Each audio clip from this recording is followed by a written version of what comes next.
in, that means you're feeling the vibe. The bell rung, you already been subscribed. Right now, the queen, she on live. Please pull over the whip, no phoning when you drive. Dope soul, sporting with the talk. First lady from New York, Brooklyn. All my people, you rocking with the chat. Hit that. That like button would tell me where you at. You know, step from the MBK. Born and raised up MBK. Hey, real lady, where she holding it down. No matter way how you feel, she gon' greet you with a smile. Sister, you one of a kind. Yes. Oh, sister, it's time you That's shine. Don't so. Where you at? Where you at? Don't so. Where you at? Where you at? Don't so. What? Don't so. What? Don't so. Where you at? Where you at?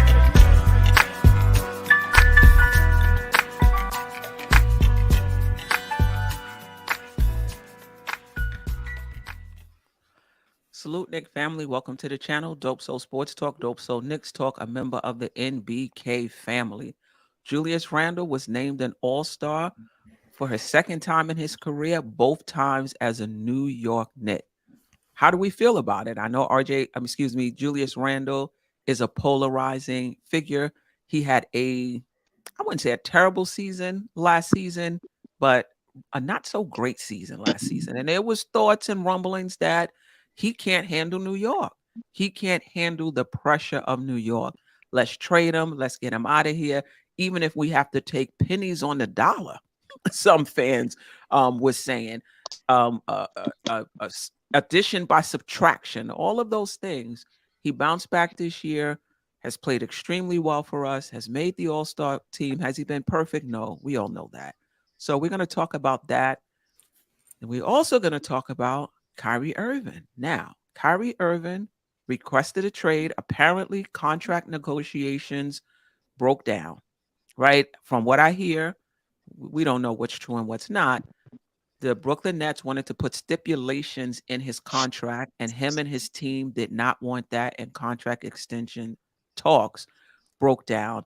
And Kyrie Irving then requested a trade and let them know if he's not traded, he is not re-signing with them in the summer because he's going to be an unrestricted free agent.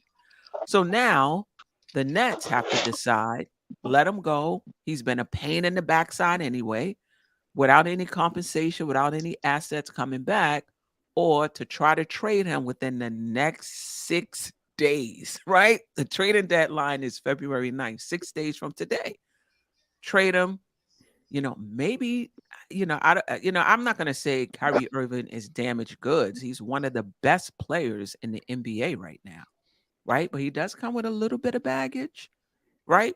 With all of that stardom, do the Brooklyn Nets, do they have leverage on these other teams who know he's an unrestricted free agent? He may or may not re-sign with them. They're between a rock and a hard place. How much am I going to give up? Can I get him on the cheap? We're going to talk about whether or not Kyrie Irving, should the Knicks pursue him, right? Julius Randle has just been an All-Star. Jalen Brunson, right on the cusp, in my opinion, though he may need to go in a trade of that sort. Are we there yet? Is it too soon? Does Kyrie Irving make us a championship contender? Is he reliable? A lot to talk about.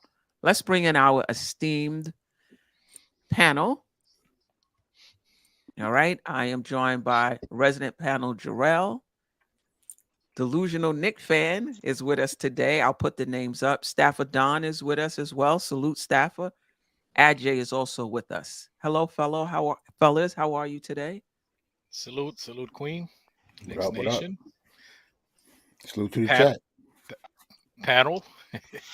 I'm good and blessed. All right. I'm trying to, let me see if I can get you guys named. There we go.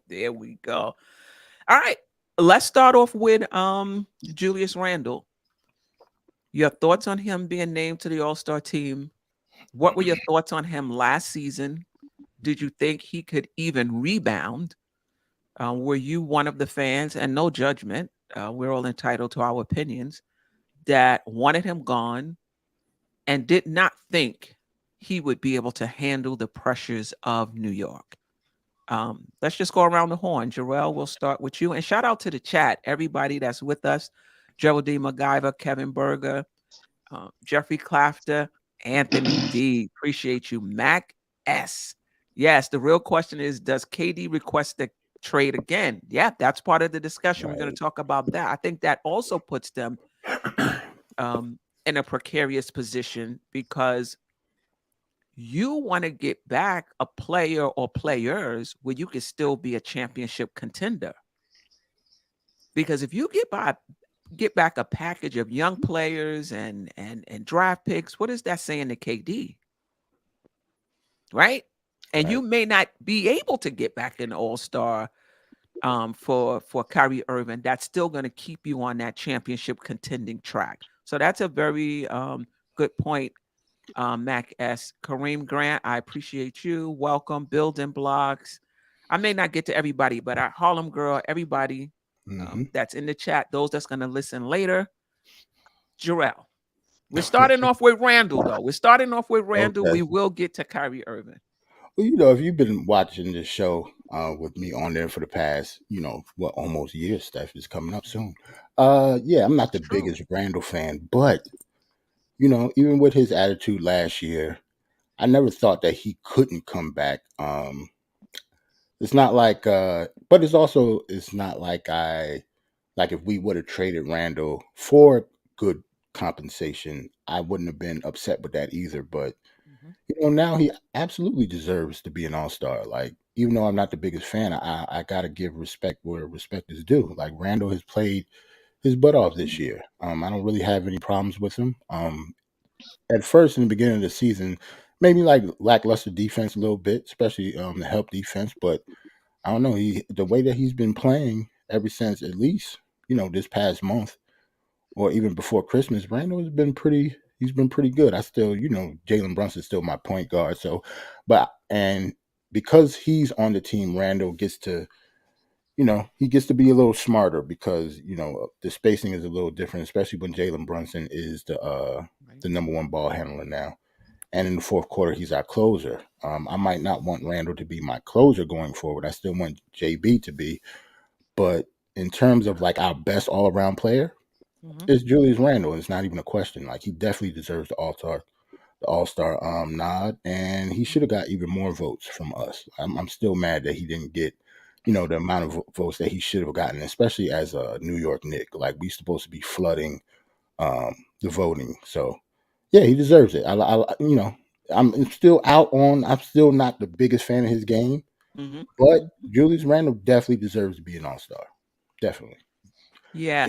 Jalen Brunson does too. But Randle definitely deserves to be an all-star. That's true. Now, you've been watching him for a long time. You've been watching him since Kentucky. Have you seen any changes in his game along the way, or do you think like he's just been the same player all along? Yeah, it's definitely changed. He handles the ball a lot better. Julius Randle used to just be like a bruiser down low and stuff like that. He didn't have the face-up game that he has now. So he's definitely transcended when it comes to being like a three-level scorer compared to how he was in high school and college. Like, he was not a three-level scorer at all. He was not a three-point shooter. He was not handling the ball like that. Now he's a completely different player. Like, he's still out of control, obviously. It's not natural to him all the time, but he's becoming a lot better. He's not the same player at all. Okay. All right. Delusional Knick fan? So I want to go on the record here that I was the one out in front of MSG with pitchforks saying get rid of Randle pretty much since he got here.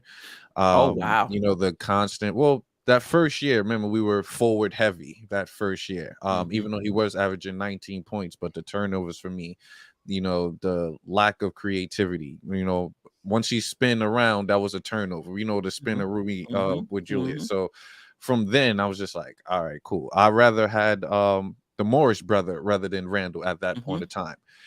Then of course the following year after that was his contract year, and Julius balled out. And I was a believer. from that season. So from there, I accepted the fact that we gave him that contract extension. I thought the extension was a great number at that. It was friendly at the time period. So then that following year after, I went in with the mindset is, hey, we finally have a solid, consistent player that could come in, give you the points, rebounds, and assists, and hopefully bring down the turnovers. Right. Then the shooting just disappeared. Not shooting over 41 from the 3-point percentage, and that was a huge key for him. That's the reason I believe why Tibbs kept him. Remember, Tibbs wanted a forward that shoots threes, which is why they drafted Obi. So I was ready to move on the Obi train. And then, of course, he's not getting the minutes. I'm like, put him in, play them together. And none of that existed. So from that point on, I was like, there's no way I could turn back and become a Randle fan. Then magically this jump shot come out of nowhere. You know, he has a solid point guard that's holding him down. The turnovers are down. And just like a delusional Knicks fan, I'm like, hey, we have somebody here. We have him. He's back. You know, we always knew Julius had this in him. But now we're seeing it on a, can we say this is a consistent level? But he's constantly been giving us 20 and 10 and 4 since he's been here. So we could count on that. But we all know as basketball players, you can get those numbers on a horrible team. He's actually doing it on a productive team, which for me stands out. You know, with the addition of Brunson, the emerge of hopefully RJ taking it to the next level. I'm like, he deserves to be a 2-time All-Star for our Knicks. So I'm rooting for Jules right now. As long as we have Tibbs. We get a new coach, then we might be able to do something. But as long as we have Tibbs, I'm rolling with Julius because Tibbs is going to get the best out of Julius. So definitely congrats on 2-time All-Star. Right. Now, do you think, because the coaches are the ones who voted him in, right? Yes. For the reserves, that wasn't the fans, the media, the players, that was strictly the coaches. So are you saying that if another coach came in here, you don't think that they would like Julius' game? It's only with Julius' game kind of dominates a lot. So, but in the NBA, you do need a player that has a back to the basket game that would draw the defense in and stuff of that nature. Julius does that very well. But certain coaches have that 5-second rule when it comes to ball movement. So let's say if we got a coach Pop or a certain player that has a system, you know, we will want a systematic team. I believe systematic teams win championships. So if you bring in a coach that has a systematic system, he's going to have to change his game to that. Now, how well would Julius adjust to that changing of the system? I don't know. Maybe we can see it, maybe we can't. But that's why I figure as long as Tibbs here, Tibbs is going to bang the isolation with all his stars. I just don't know if that system will work out if we have another coach with Julius. He still will give you 20 points, but I don't know if it'll be efficient. Yeah, I mean, listen, in the beginning of the season, that's how we were playing. In the beginning of the season, we were moving the ball. Randle was getting it in and making. Wait, how much he was averaging during that time period, though? Look at the stats, Steph. He was averaging 18. Yeah, but I think he was averaging 18. I get you. I get you. How much of that though was him trying to acclimate to something, and who's to say that he would never have done this had they continued? Had they continued that? And then the second thing I would say is coaches can talk about moving the ball 5 seconds and less, everything, all of that, whatever you want to say. At the end of the day, you win because the ball was in your best player's hands most of the time. Most of the time. And you have to play to your strengths. Look at Dallas. And I'm not saying Julius Randle is a Luka Doncic, but you play to the strength of the players that you have. And even that coach may want to move the ball. You may want to do that, but that's just not the players that they have right now. But I definitely hear you.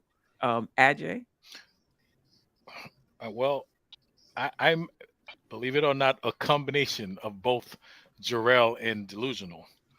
And so I'm going to piggyback, right? I'm going to continue what they were saying, but like my own little version of it. I am one of those people who last year wanted him out of here, like at all costs, you know, offered to drive him to the airport and all that stuff.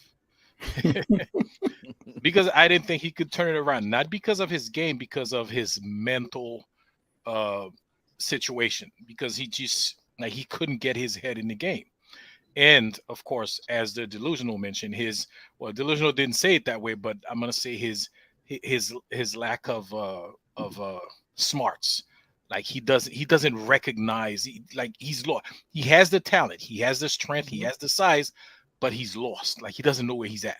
Mhm. Like he spins into people. Like he because last year he started doing that stuff again, and so it was a combination. And like Jarrell said, I'm kind of pissed off still that we didn't get to vote him into the All Star. That it had. But to tell you the truth, it's actually more of an honor that the coaches select you, Yep. because those are the people who know the game and they're like, this guy's an all-star. Not the fans who are voting on popularity, but still, we're supposed to be this huge Knick Nation, millions and millions and millions of fan. We couldn't get our guy, into the all-star game. I mean, it is embarrassing, and listen, these players they look at everything, right? And they share, they talk, they communicate. They like, man, look at how Julius is balling, man. These fans can't get him into they look at stuff like that. It turns people away. It turns people off. Believe it or not. Can you remember these guys? They make the same amount of money wherever they go, so they don't have to play for New York to get paid. In fact, it's probably more beneficial financially to go elsewhere where they pay less taxes or no taxes. That is true. You know what I'm saying? So Right. if we don't try to attract them here as a fan base, they're not gonna come because they can get the same, and look at it. It's not like New York guys. The old saying used to be like, you make more money because you get to all kind of deals, for commercials and stuff like that. Mhm. That's not true. How many commercials you see Julius Randle in, or RJ Barrett, or Jalen Brunson? You don't. But you go up in Toronto, you see those guys in every commercial, those players. So we lost that edge. Right now, we the fan base, we have to be the ones who try to tell these guys, come over here, man, bring your talent over here. You know what I'm saying? But yeah, I mean, he is playing like an all-star. I didn't think he could turn it around. We knew he's talented. We know that, Right. but we just didn't know that if he could handle the pressure of playing in New York and the fans, because the fans they will go crazy for you. But the minute if you don't put in the effort, they will boo you. Mhm. You have to be able to take that, and seems like he's able to take it now. Hopefully he continues, and I'm hoping the way he's playing right now, it looks like, and if he continues this, it looks like we got him at the right time. Like he's just hitting his prime when we have him when he's just hitting his prime. If he could give us another like 2 more seasons of like this, or even improving, the next couple of seasons. So we have him at the right time. Hopefully it continues. And that's the next question. We'll talk about that as well, whether or not he's hit his ceiling, given how long he's been in the league, given his age, or is there another level for him? Staffer? Um, I'm not gonna go the route as delusional Nick and RJ with the whole get rid of him. I never wanted to get rid of him, regardless of his bad season that he was going through. I always had belief in Randall that he will bounce back, and you could go check the tapes.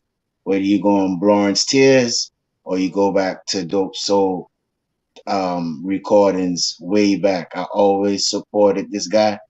I know that he would have made a comeback, and I'm proud of him. You know, he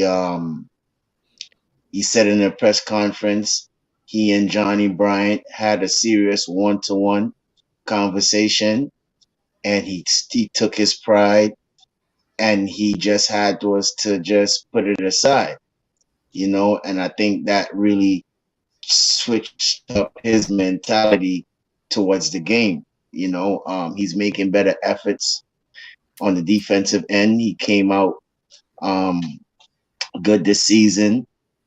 He improved on his three ball shot, his post up game, his jump shot.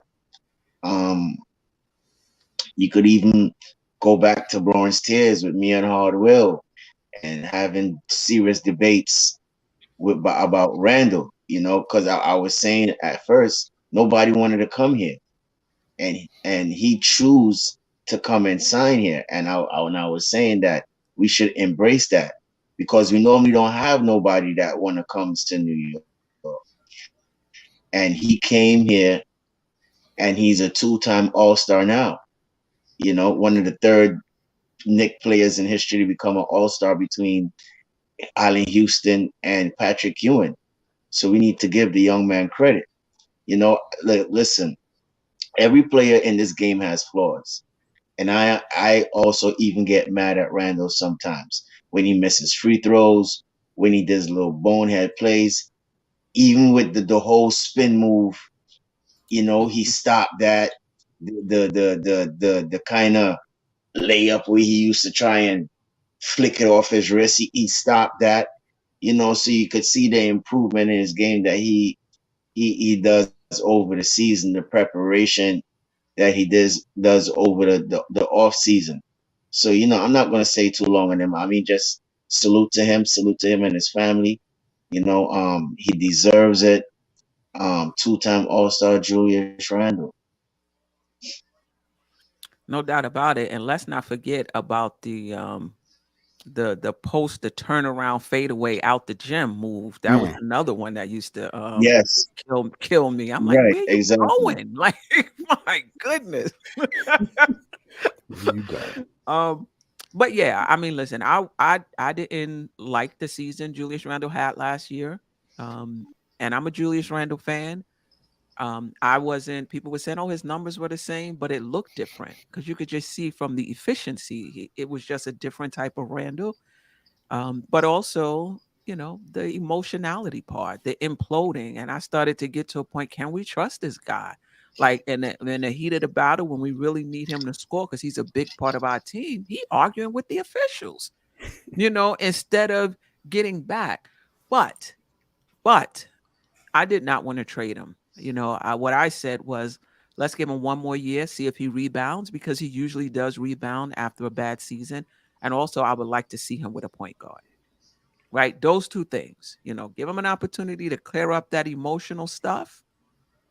And let's see him with a point guard and see if there's a difference.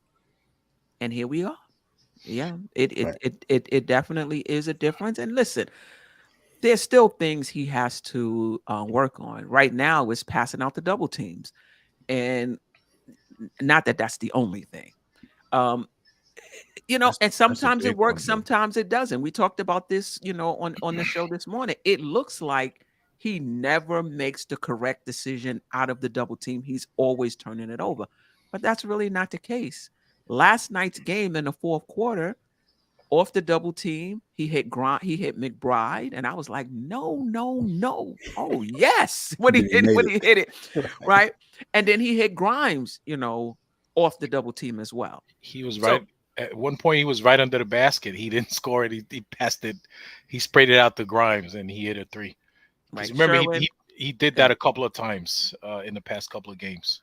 Correct. So it's hit or miss with the double team. It's not, but because that's the narrative, anytime it happens, if it happens once, it's like it happened 4 times, But what he does, what it looks like to me, is he wants the double team to fully commit. Because a lot of times we'll say, you see it coming, pass before it comes.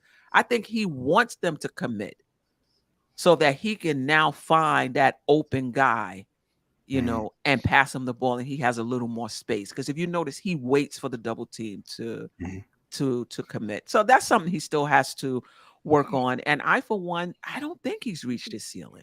Queen, sorry, I want to say something real quick, right? So, and you say this all the time on the on your shows.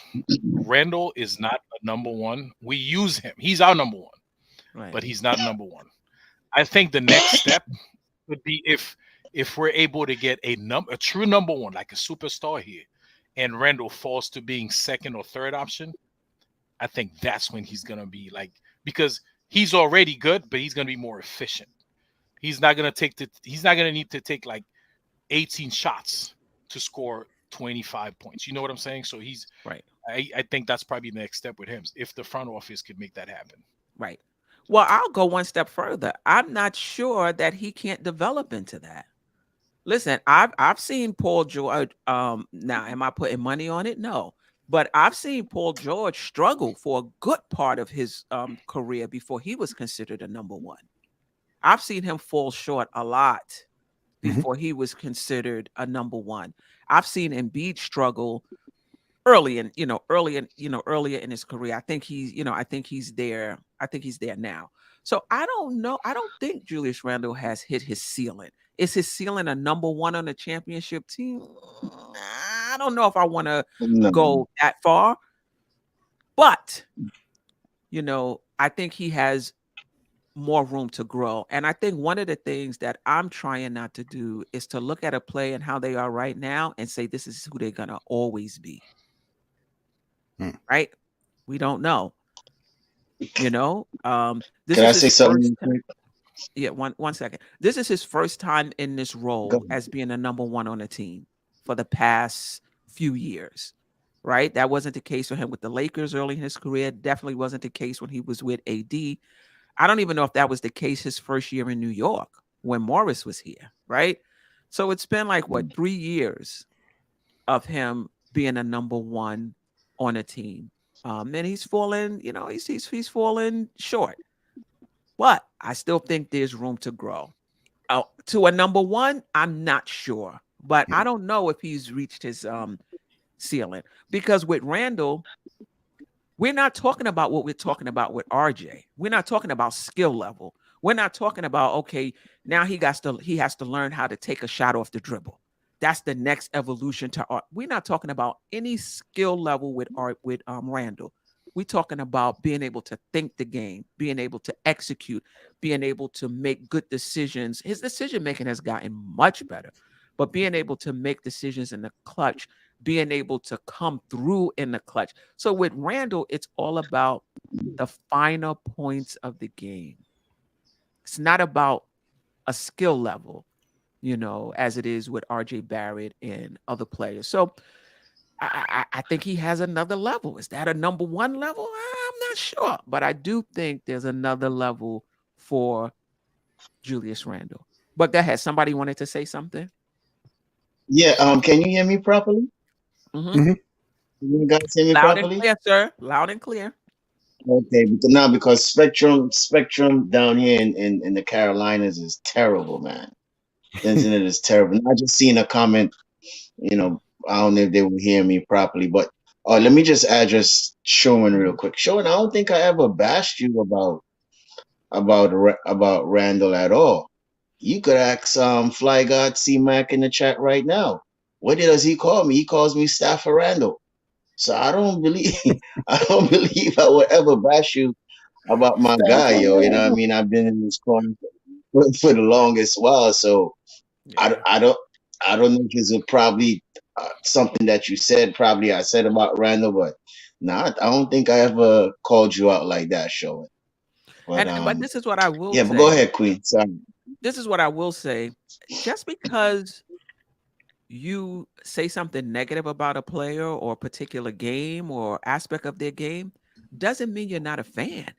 So I was never the Right. one who wanted to trade Julius Randle. I did say, however, if he can't move past his emotionality and he's not able to hone that, then the Knicks may have to look to move him. However, I want to see him with a point guard, and I want to give him the opportunity to rebound because you can't just give up on talent so quick, So pay attention, Sherwin. Pay attention.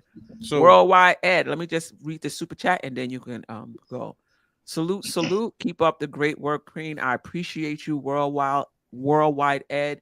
Him and Hard Will have their channel for the love of the game, and that's the number 4 OUR, the love of the game. Check those cats out. They don't just cover the Knicks as well. They cover football. They cover the Liberty my liberty. I have to get season tickets now. They gonna I be have nice. to get season tickets Ooh. now. I Yo, said if we they got a squad now over there. right, We got a I squad. It's like yeah, I they, said they, if they sign Stewie, I'm getting season tickets. I woke up and now Vandersloot is on the team as well. they're the So big five. You know, we got big threes in the NBA. They're the big five. Well, yeah, That'd be you nice. definitely. gotta They're go against all-star the team right Jets, there. though. That Yeah. Ace team is looking solid too. So The Aces that's as gonna be well. a good battle. Yeah, but check out Worldwide L and Hard Will in their channel for the love of the game. Appreciate you, Worldwide L, and congratulations as well. Yeah, salute to those Delusional guys. Nick fan, you were gonna say something? Yeah, I just wanted to bring up something quickly regarding the Julius. So last year, right, with you, Steph, Mhm. with the emergence of how Obi was playing last year, and then of course Mhm. the situation with Julius, you Mhm. wasn't a little bit intrigued with seeing how the team could develop, like with Obi as that front runner.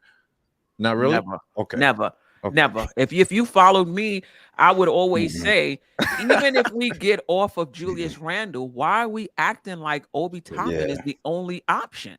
Like that's what it was. It was like Julius versus Obi. Julius does this, Obi doesn't do that, but at least he moves the ball around. I never into this moving the ball. Like you got to have players that can score in this league. He moves the ball around. This is not synchronized swimming. This is not gymnastics. You don't get any points for that. So I was like, if we move off of Randall, we need to look for another power forward outside of Obi Toppin, or you have to build a team in such a way where you're not really counting on Obi Toppin to give you what Randall gives you. Right. Right. You gotta build a team in such a way where the other players are gonna carry the load, and Obi can just do what Obi does. So Right. yes, you can definitely make it work that way. But was I intrigued about an Obi? No, never. Okay. Okay. So in terms of him reaching his ceiling, I said my piece on that. What are you guys' thoughts on whether or not he's reached his ceiling? Ceiling. How old is he? 28? Yeah, I think he's just entering his prime. Would that 27. be considered just entering his prime? 27? 27, 28. Yeah, he can definitely get better. Like he's not old. But ceiling, I don't know. Like I don't know. Last week we discussed whether he's like a number two. Mm-hmm. So a lot of people say he's a number two. So when you say ceiling, if he's not at the ceiling, you would think that he might get to a number one. Then, if that's the case, then I'm not sure. Like there's still the jury's still out when it comes to that. Like he could be a solid number two on a championship contender, but maybe I don't think if he'll ever become a one. I don't know yet. Mm-hmm. Mm-hmm. Okay. I guess I'm gonna have to go with a delusional take here. So, Steph, you hit on a key point for Julius is the IQ, right? Mhm. If Julius develops that IQ, he has to be a number one. With his numbers right now at 24, 10, and 4, Julius is literally top 3 in points per game as far as like since like I forgot the totality of how much he got, but I know he's like in top 10 of points per game total, in rebounds per game total as well. You add that IQ, him being able to see the game a lot better, he will score more efficiency, he would pass more efficiency, the team would get better strictly of him setting up a play prior before. So you're talking LeBron, you're talking Luka, you're talking Joel numbers. These are all number ones we're talking about. So, and being those elite players, what they have over Julius is only IQ, I believe. and efficiency, which is why Well, I said I believe the IQ comes with the efficiency as well, because you know what shot is a better shot. How many times Braun was able to get a shot off, but he this is a better percentage shot, passes is off, they get that bucket. That's Julius' issue. Julius would literally take on 5 people, pump fake, try to go back up in the paint 5 seconds, or he get fouled or he gets no foul. And then he's talking to the ref. So it's certain, just I believe IQ, number one. A lot of people might not think that, but I think IQ would definitely But- take but- him to number one. This is what I will say. IQ is a little sore point for me. I like Okay. to say feel for the game, but no, you can use whatever language you want to use. Yeah. But this is what I would say about efficiency. There have been many superstars in the history of the NBA who haven't been very efficient, right? But because their usage rate is so high, they're able, they're able to score, right? Allen Iverson comes to mind. It's, and Dame, I think Dame is a little efficient as well. He might be inefficient and not inefficient. He may be efficient player. 2 words. He might be. I would have to, I would have to look for that. But listen, you got to also think about people's role. And I got this from Freezy the other day. He said players look better when they're playing with other players that know how to play.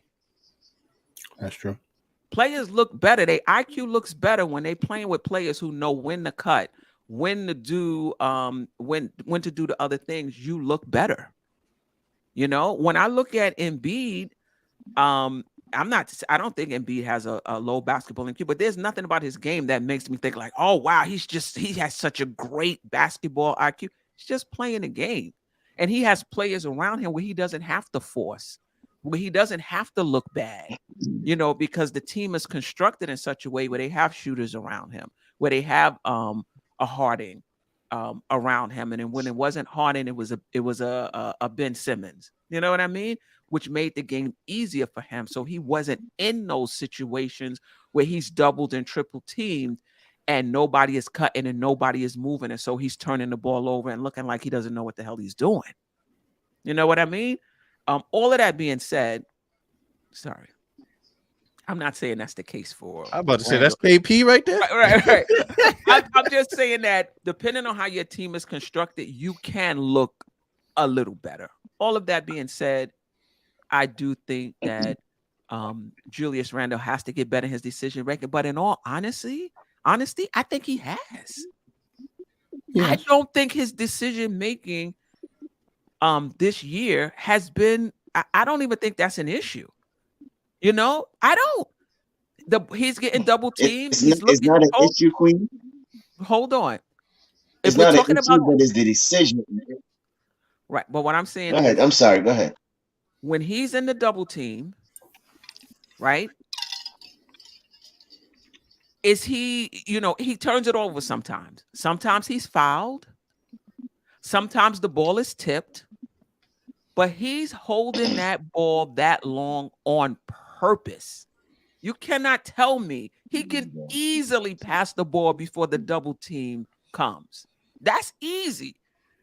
He's trying to get them to commit so he can make that pass across, and sometimes it gets tipped. So last year I thought the decision making is terrible. This year I think the decision making is better by leaps and bounds. Now. Yeah, you're right. Delusional Knicks fan, the look you gave me, you're right. Sometimes him and RJ will just make a boneheaded play out of nowhere. Yeah. You know how you just, for whatever reason, you just drop the spoon you just go and you just drop a spoon and you're like, what the hell? What's going on with me today?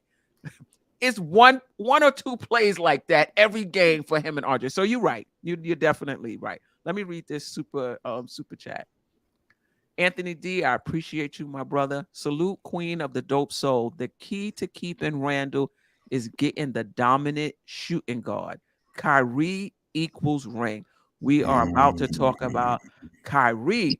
Now, it's very interesting, Anthony D, that you have Kyrie as a shooting guard, which leads me to believe you think Brunson and Kyrie can play together. Now, I'm thinking in order for us to get Kyrie, and I'm not saying this is something I'm advocating, I'm thinking we would have to give up Brunson because they would probably want a point guard in return. So this is going to be an interesting quickly. Oh yeah, but are they going young? Because if you're going in that direction, that's the end of KD. Because he's not going to see that as a championship level point guard. Let me see if I have anything else. Sorry. Did everybody answer the question before we move on in terms of whether you think there's another level for Julius Randle?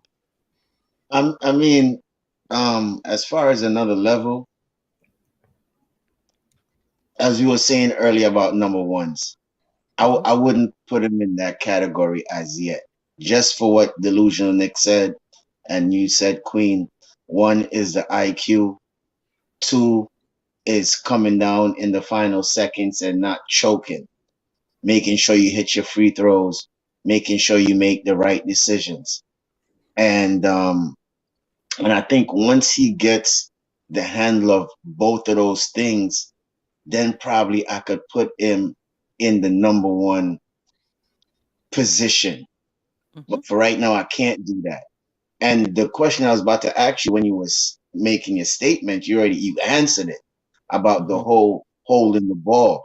Because I was saying I think he holds the ball too long Mhm. sometimes, right? And it gets him in trouble, and it may be a deflection, or or he might throw it too hard to somebody and it goes out of bounds. Mhm. So to me, I feel like he has another ceiling to go, but he has to take care of those small little details. As I said, as you were saying, Mhm. the decision making has gotten a lot better. You know, and he has been playing well. So once I think he he in clutch time, he comes to clutch. He makes his free throws, the right decision. Like the other night with the whole um Lakers situation, Tom Ah. Thibodeau said he had three options, right? Three options. From the time I think he had the ball and he said LeBron James coming to him, he should have made that pass real quickly. But instead, he decided not to, and he ended up driving, try to do a pump fake, and it was too late. A shot didn't go off. So those are the little things that I feel like if you want to be a number one, you got to make those right decisions from right away, and that's the way the IQ comes in, as what Delusional Knicks was saying. RJ, you wanted to say something? I, I I don't think I want to talk about that play, man. That that 4.5 seconds of torture against the Lakers. Thibodeau talking about we had three options on that play. Listen, whatever. You know what? One of the options should have never been. First of all, Jalen Brunson. He was cooking all night. So by having him inbounding the ball, you pretty much take him. He's no longer an option. Almost no longer an option. With 4.5 seconds left, So there's very let little me chance. rebuttal real quick, right? No, there's So There very was little there was chance of time him left. getting why There you was time think left. 4.5 seconds. I don't know. There was There's very time. little chance of him getting the ball back and do something constructive. That's not true. That's not Yeah. true. We broke it. We broke it down. There. I mean, I showed the video. What was his name? Rit Holtzman's video. There Mhm. was time for Randall to get the ball back to Brunson. But this is the thing, though. You got to keep in mind also, if Brunson is not taking the ball out, he's being covered by longer, lengthier guys. There is a chance that you can't get the ball into Brunson. If you can't get the ball into Brunson and Randall is taking the ball out, now you got IQ and Grimes inbounding the ball, possibly taking the last shot. Right? We- Now, we- now, one of the things you could have done was try to spring Brunson free with a screen, but maybe he got the back, got it a little further back. I get what you're saying. You want the ball to go to Brunson, but what I'm trying to say is people do that all the time. Have the person you want to take the shot inbound the ball, and then they're able to get it back. So that way the guys don't load up on them, right? Randall, before that double team, there was plenty of opportunity to get that ball to Jalen Brunson.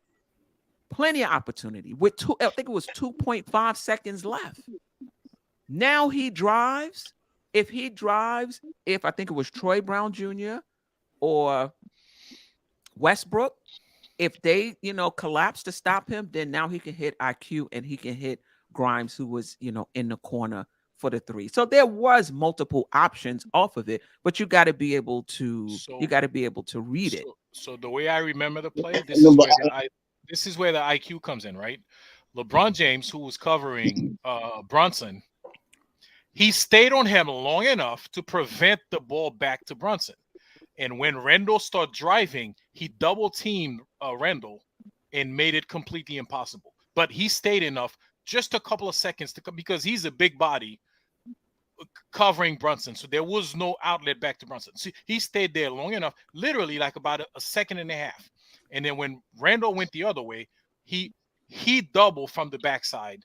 So there was no. But let me ask you a question. What's not going to happen? Let me ask you a question.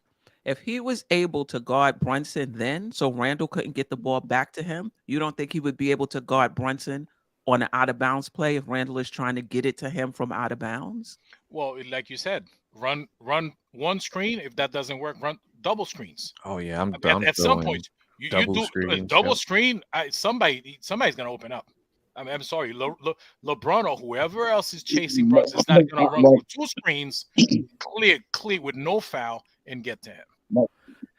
I thought. Yeah. Didn't you see what happened last night without Brunson in the game when we inbounding the ball? What did we do? I was about to say throw away the ball. That's why Brunson is inbounding the ball, sir, because he makes better decisions when he is inbounding the ball. When you have RJ and Grimes and IQ bringing in the ball, we get turnovers, bro. And so, RJ I mean, you got to pick your poison. Basically. Exactly. So you got to pick your poison. You see, you want the right person inbounding the ball. That way we could probably set up something and have probably Julius Randle as a decoy and pass the ball to Brunson, or how Queen said it. If Brown was to come up, he pass the ball to IQ, make the shot. So okay, Stafford, multiple options. Stafford. So go ahead, sir. IQ or Grimes couldn't inbound the ball? I don't trust them. Oh my God! Exactly. There's no trust in them. That's yes. Emmanuel Quickly. I trust Emmanuel Quickly to inbound the ball. Not more than Brunson. Not more than Brunson. Brunson's well, put it this way: I don't think there was any right answer.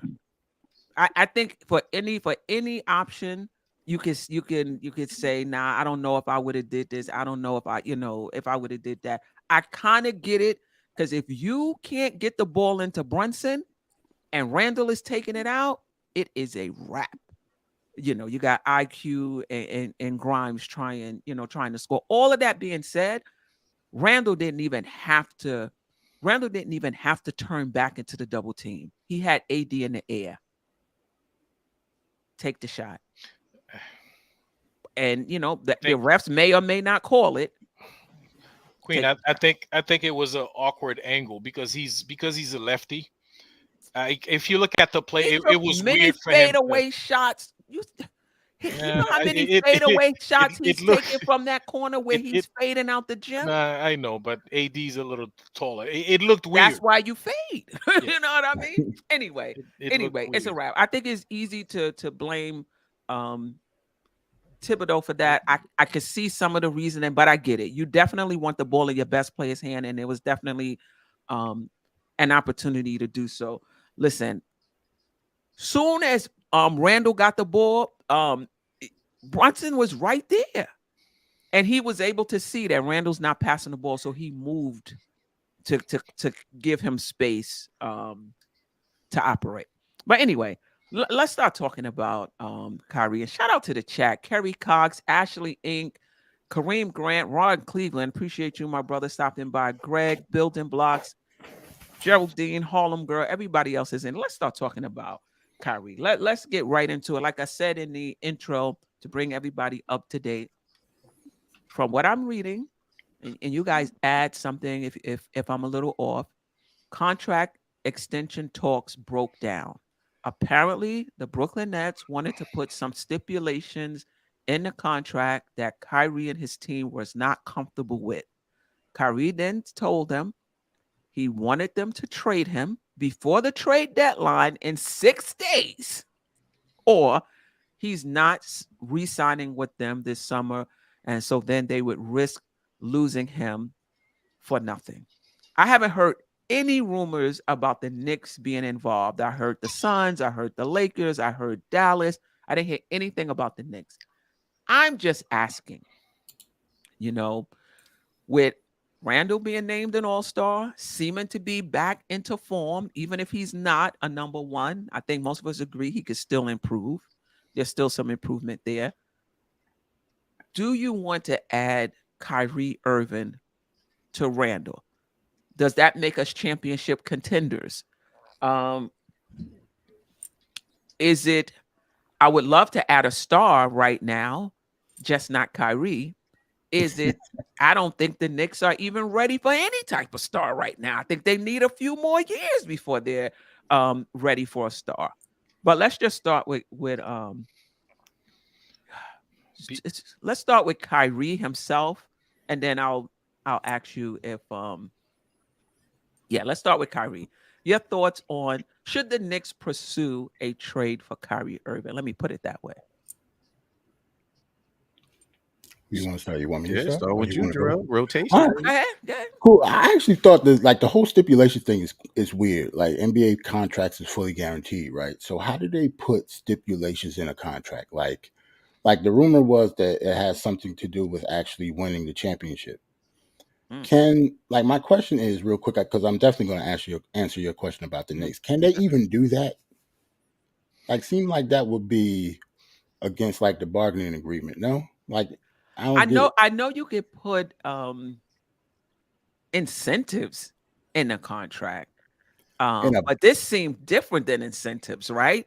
This Right. seemed like if we don't win the championship, no, the incentive is we're gonna give you, I don't know, 20 million a year. But if we Yeah. win the championship, we'll give you 35. Yeah, there's no way they can do that. And even when it's incentives, I don't think there are incentives in NBA contracts though. Like I guess unless I'm wrong, Nah, like they do have incentives, so like if you make the all-star team, you get a bonus of like 1,500. okay, I I mean, got you. $1,000,005, or it's little incentives like that. So I think Got for you. him, he got to play a certain amount of games, make the all NBA. So it's like Right, those right. incentives that are in there.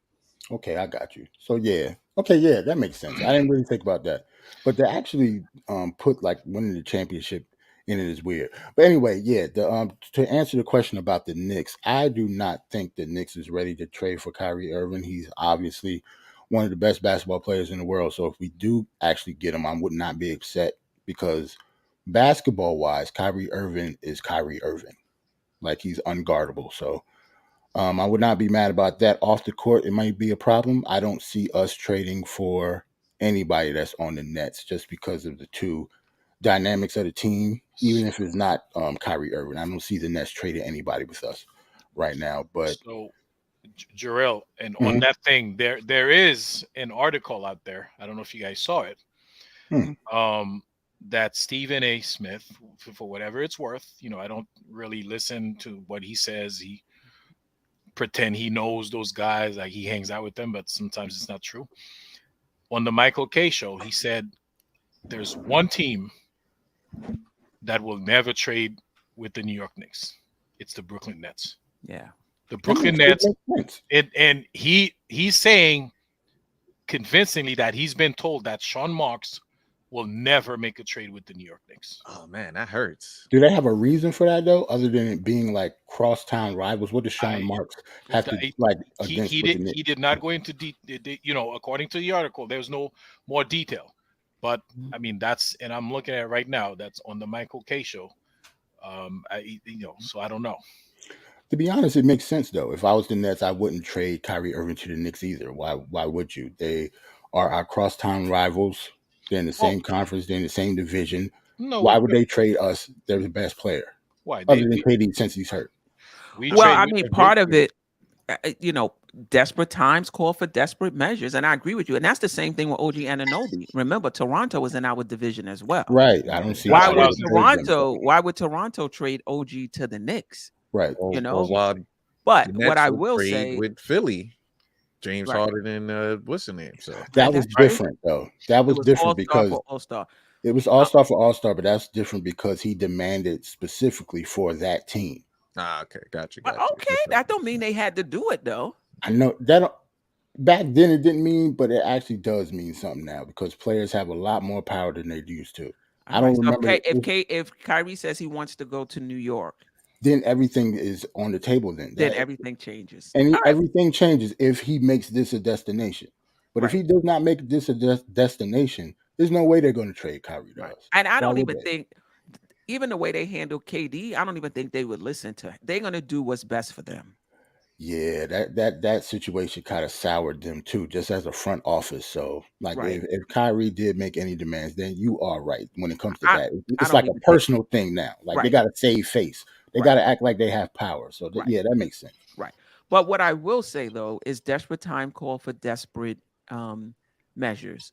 You got 6 days to Right, find the best trade partner or lose him for nothing because he is an unrestricted free agent. Now, the Knicks can't wait until free agency to sign Kyrie, even if they wanted to, because they don't have the money, unless they go about like they did with Brunson, creating space to sign him, in the offseason. Listen, even if it was a possibility, I don't think Kyrie would be the player I would push my chips to the middle of the table for. And it has nothing to do with his talent. It has absolutely nothing to do with the vaccine thing. He chose not to be vaccinated. He chose not to be vaccinated. Like that. That's not an issue for me either. It's just that you never know what you're gonna get with Kyrie. You never know inconsistent. when something is gonna be bigger than basketball, Right. and shout out to him. I'm not, you never know when um he's what? My community needs me right now. I need to take a break right now. There's certain things that's more important in life. That's him. He's a very principled guy, and he has the money where he can make those type of decisions and don't have to worry too much about at least the financial um repercussions.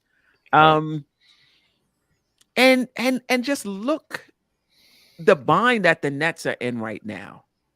And listen, you can argue that the Nets put themselves in this position by putting stipulations in the contract. um if it was just about talent, I would put all my chips to the middle of the table for Kyrie Irving. If it was just about talent, If it was absolutely. he Yeah, is absolutely. one of those. Right. He's one of those guys, even though, the jury is still out on whether or not he can be a number one on a championship team, right? There's a lot of What? rumblings that, a lot of people don't think he's a number one. He is a number one, man. Who? Well, Kyrie Irving? Don't they? Yeah. no, no, no, no, No, I'm not on a saying they don't championship, think he.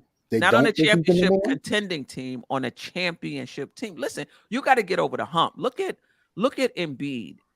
He's a number one on a championship contending team, but there's rumblings that he hasn't been able to get his team over the hump.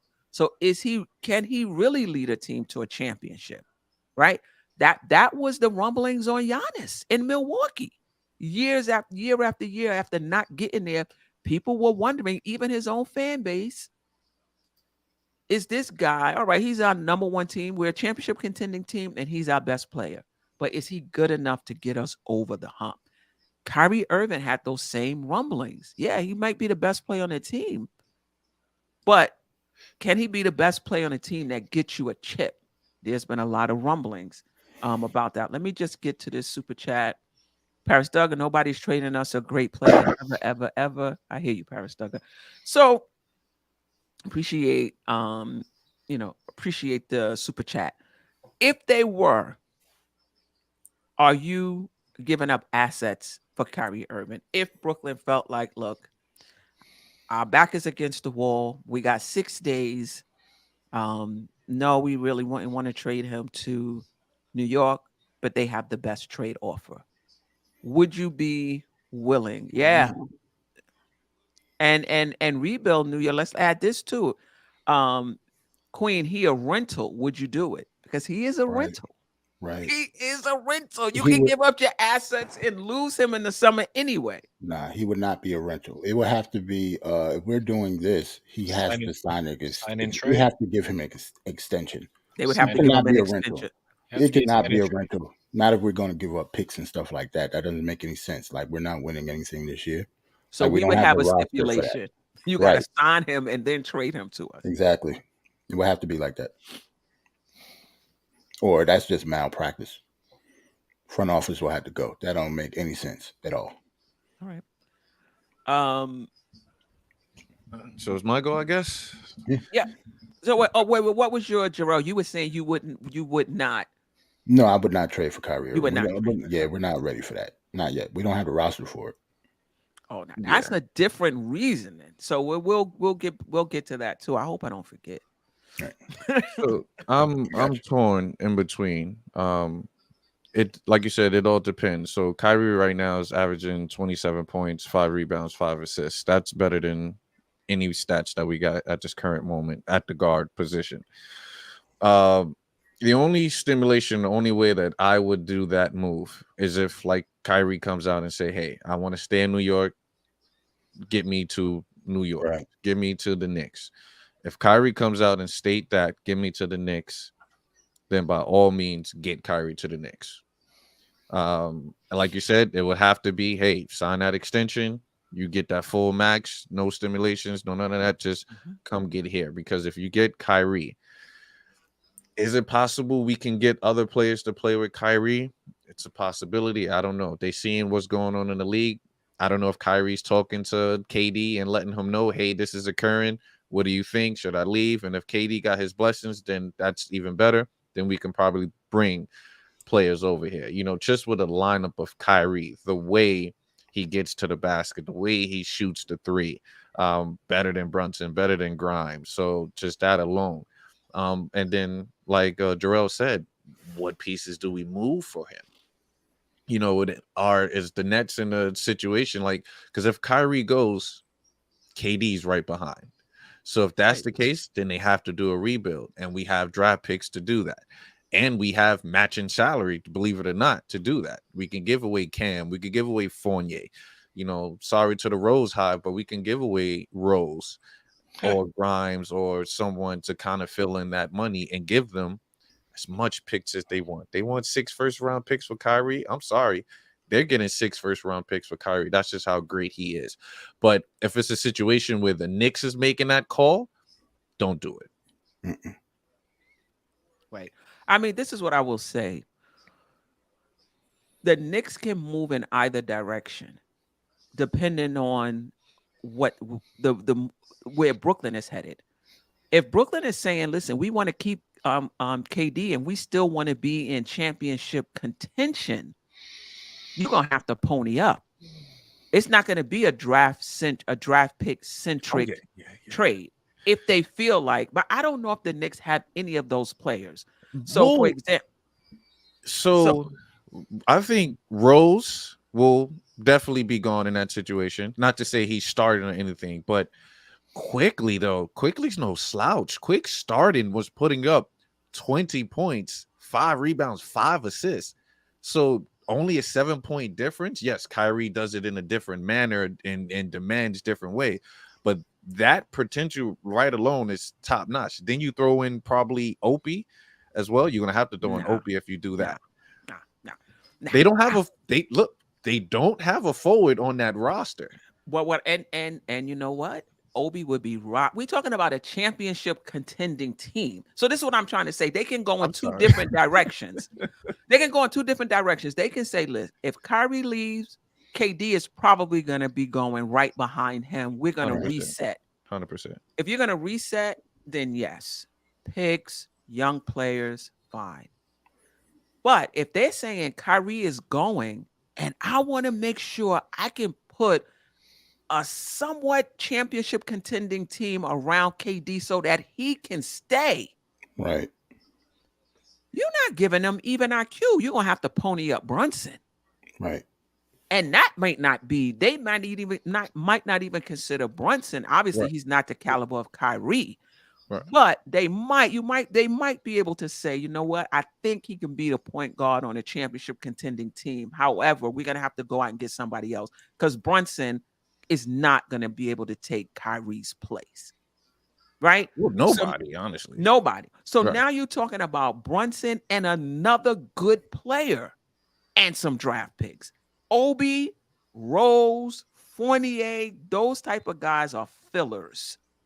Well, I only Who's your stated that like Mhm. if Kyrie stated that he wants to come to New York, and then that's when I'm like, all right, you kind of throw something. I get it from a Nets perspective that they're definitely not trying to go with that, but it's just like you said, this Yes. is all scenarios. But This is all right, scenarios, and so I think if they can't come up with get a player back that still makes them a championship contender or near championship contending, KD is going to ask for a trade next.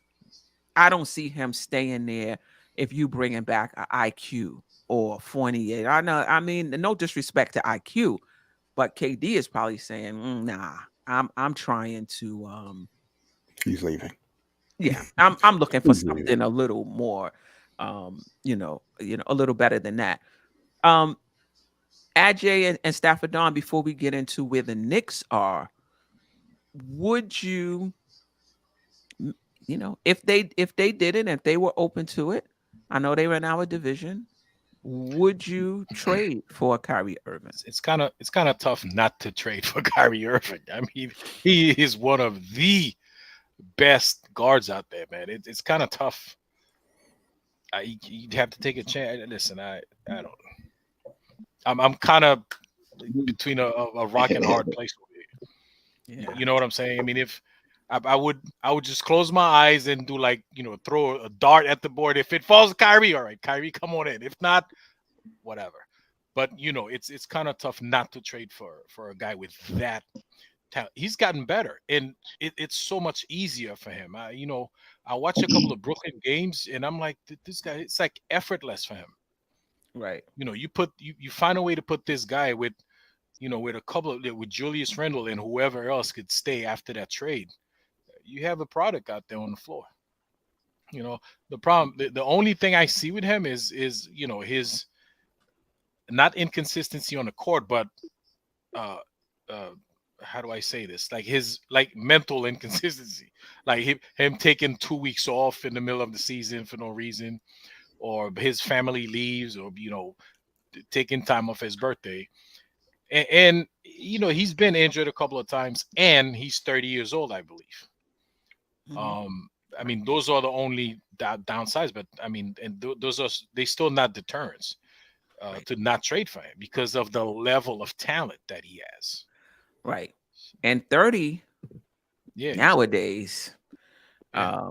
in this new NBA for these superstars, they seem to be going a little longer in the previous generation. I will say this, building blocks. Remember, KD asked for a trade out of Brooklyn first. He was going to bail on Kyrie last summer. That is true. And the other thing is, and then Simeon Toko or Tuku. I don't know if I said that right. KD and Kyrie demanded out before still on the net. Sai is different. But this is the thing. KD was under contract. There was he had no leverage there. But Um, hold on. Kyrie is not under contract. So if they don't trade him, he can just leave in free agency for nothing. Now the teams that have space are not championship contending teams. So him Right. and his team have to consider that as well. Yes, I Andrew. was gonna say, did KD really try to bail on Kyrie, or Kyrie had already? Because remember, Kyrie, when KD asked for the trade, he had this whole Kyrie mess going on. It's not like Kyrie was firmly part of the team. So KD, he didn't know what was going on. So I wouldn't say he tried to bail on Kyrie first. It was just a mess. So there was the future was not clear for KD. So he axed out. Right. If he knew the team was stable, Kyrie was stable. I don't think he would never ask to be traded from the situation. Right. So. Right. Staffer. Um, I'm kind of with delusional Knicks. Um, I agree with his assessment where he said if Kyrie was to demand a trade to come to New York, let's go get him.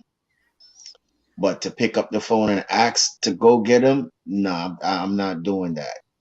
But if Kyrie was to say, okay, he wants to go to New York, I'm giving them 5 picks. I'm giving them 3 unprotected. I'm giving them the Mavs pick and the Milwaukee pick. I'm throwing in Reddish, um, Fournier, and Rose because those two are expiring contracts, right? Because as you said, Queen, we know KD is going to be on the way out, so they're going to want to rebuild. And if I was to get back a player, I will want either Cam John. Is it Cam Johnson? Is his last name? Is it Mhm. No, Johnson? no, His last name? no. Cam doesn't Cam. Oh, I see Oh, from Cam LSU. Thomas. Cam Oh, Thomas. Thomas. Yeah. Thomas. Yeah, from Yes. the Knicks, right? Cam Thomas, right? Cam Thomas or Seth Curry, right? To either replace a point guard, or if they was to ask for quickly, I would want either one of those two guys back to replace him. So that would be my offer to them if Kyrie was to say he wanted to trade to come to New York. So But no to go concern. out and get him, Mhm. No concern about his availability. No concern about any of that. It's just a matter for you to whether or not he wants to be in New York. Because to me, I don't think it matters who makes the call first. Even if the Knicks make the call first, Kyrie would still have to agree to that and sign the extension before he comes here, right? Right. But basically, you guys right, don't have right. any concern about his availability or any of that. Well, I mean, oh boy, because that's the thing where our Jay was talking about the whole, taking off the 2 weeks and his religion and the fasting and all of these little small distractions and and I think that's where the stipulation comes in with the Nets because he has so much little incidents behind him. I will hope that when he comes to the New York Knicks, that he will be on a mindset of trying to get this team at least to the second round. Now we wouldn't be a championship contender team. We'll be a playoff contender team probably for the next year or two until I think we all gel together and we probably make it to the Eastern Conference Finals. And then after we could call ourselves a champion contender team. But I think by him coming here, we'll just be a good playoff contender team, probably making it to at least the second round and being bounced out. Wow. Although he's a very magnificent player and he is very clutch, but I still think that what Jarrell was saying as far as roster, I still think we need to tweak some things on the roster in order for us to be a championship team with him. Yeah, no doubt about it. You're going to still have to improve the team. Now, however, it depends on who we're giving up in this trade. I mean, you've watched the Knicks. You I've know what I watched the just Knicks. Hold on. Some games where I've said, oh man, all we need is one star. We get a star on this team. We might be right there. Though, so it depends on who we have to give up.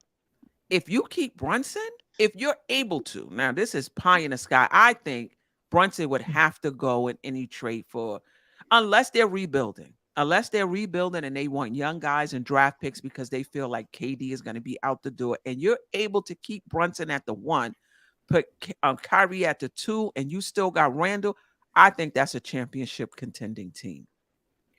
Now, would you still have to, or have the makings of it? Would you still have to over the summer put the right pieces around those guys, there's no doubt about it.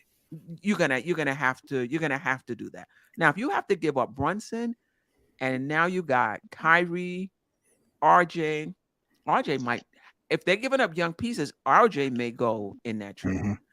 Mm-hmm. And you got Kyrie, RJ, and Randall. Nah, I don't know if I would say that's a championship contending team. But let me ask the panel. If we were to get Kyrie, is that a championship contending team? No. I mean, Queen, when we talking about giving up players, right? I'm thinking, and the Nets want to go young. I'm thinking putting quickly in that trade also too, because they're gonna want a point guard, right? I don't think they're gonna want 100 million on their books when If they they could decide to sign go quickly young, to whatever correct. they want to. Correct. Right, exactly.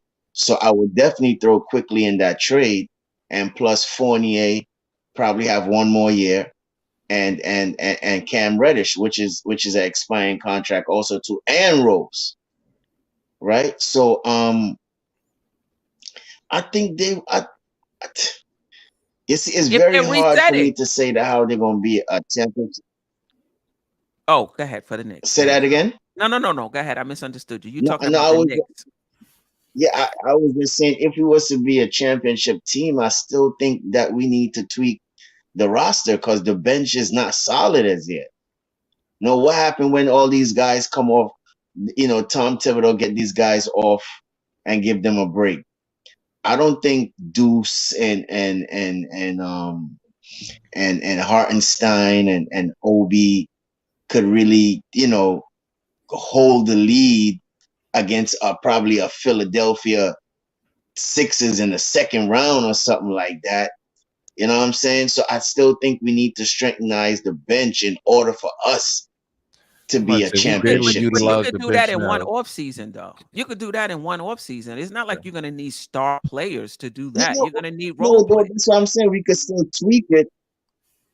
But to call if we get him right now, I'm not saying that we a championship team. That's what I'm saying. We're gonna be a good playoff contending team.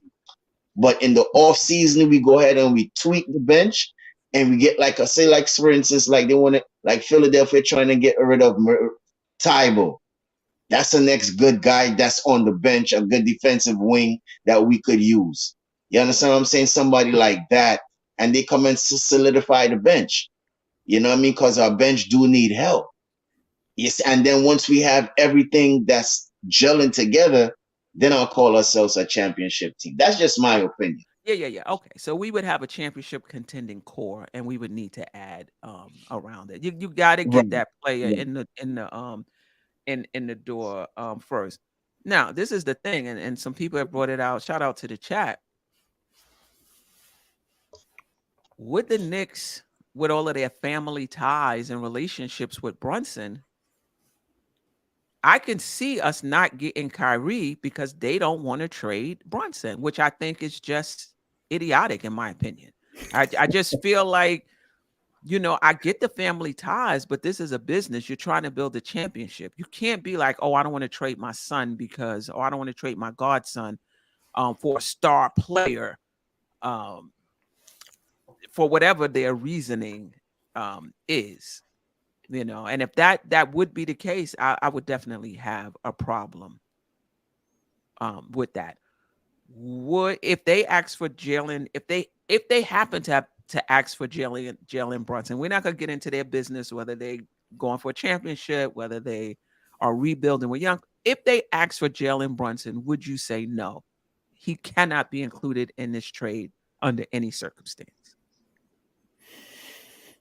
I'll go first. I like Jalen Brunson, but yeah, I'll send him to Brooklyn for Kyrie Irving. But do I think they will do it? Absolutely not. I think Jalen Brunson is here to stay because of the relationships. They've proved that they run a relationship type of business with the Knicks in that front office. They've already proven that. Mm-hmm. So I don't think Jalen Brunson is going anywhere for anybody. It will have to be something crazy, and I don't think Kyrie is the crazy that would happen for Jalen Brunson to be traded, especially not this soon. Hasn't even been a whole year yet, so nah. Okay. You know, I totally agree. It's pretty much straightforward. I agree on all aspects. That you would. That I wouldn't do the trade. You would. I don't think the Knicks management would do the trade. No, If it's would like you said, if it you? was up Would to you? me, I'd, Yes, I'd, yeah, I'd do it in a yes, heartbeat. Yeah, that's what I'm saying. I agree with every yeah, angle yeah. you had. If it was up to me, I'd do it in a heartbeat. You know, that's Gotcha. that's not because I don't want to downplay Jalen Brunson. So that's why I'm not trying to go Right, hard in because Right, exactly. right. phenomenal for us. He's far exceeded expectations. That's Kyrie Irving over there, But though. That's the only yeah, thing. that's Uncle Drew. So, but like I said, I'll just leave it like that. If it's up to me, I'll do it. But management, we lost a second round pick for Jalen Brunson. And you know, we got rid of tons of players just to bring that man in. You know, we made sure we covered Yeah. every aspect, whether we had money to get him or we had to do a sign and trade. Like they made sure they got Jalen Brunson, so they're not going to get rid of him so easily like that. Especially with his father on the bench. How his father looked like coaching That'd be Kyrie crazy. with his father on the bench. So yeah, I don't see that happening. Delusional. I like this. Delusional say we got rid of tons of players to get Kyrie, but All right, all right. that tons of players is Nerlens Noel's. By tons of players. Noel's, Kemba Walker. Listen, they could go to bring. Well, my thing is because remember, we gave all that money to those players. Those players were under contract, so we had to find someone. So in that aspect, like we went searching to get rid of those players. You know, so that was my take on that. Yes, I got you. But to answer the question, Queen, I mean, Jalen Brunson's good, but like Jarrell said, that's Kyrie Irving over there. You know, yeah, you do you pull the trigger if the trade is Jalen Brunson for Kyrie Irving. Would the Knicks management do it? No. That's not the right way to run business, but they wouldn't do it. Okay, it's wrong. Like if I'm the owner, I'm gonna look at them like, what are you guys running over here?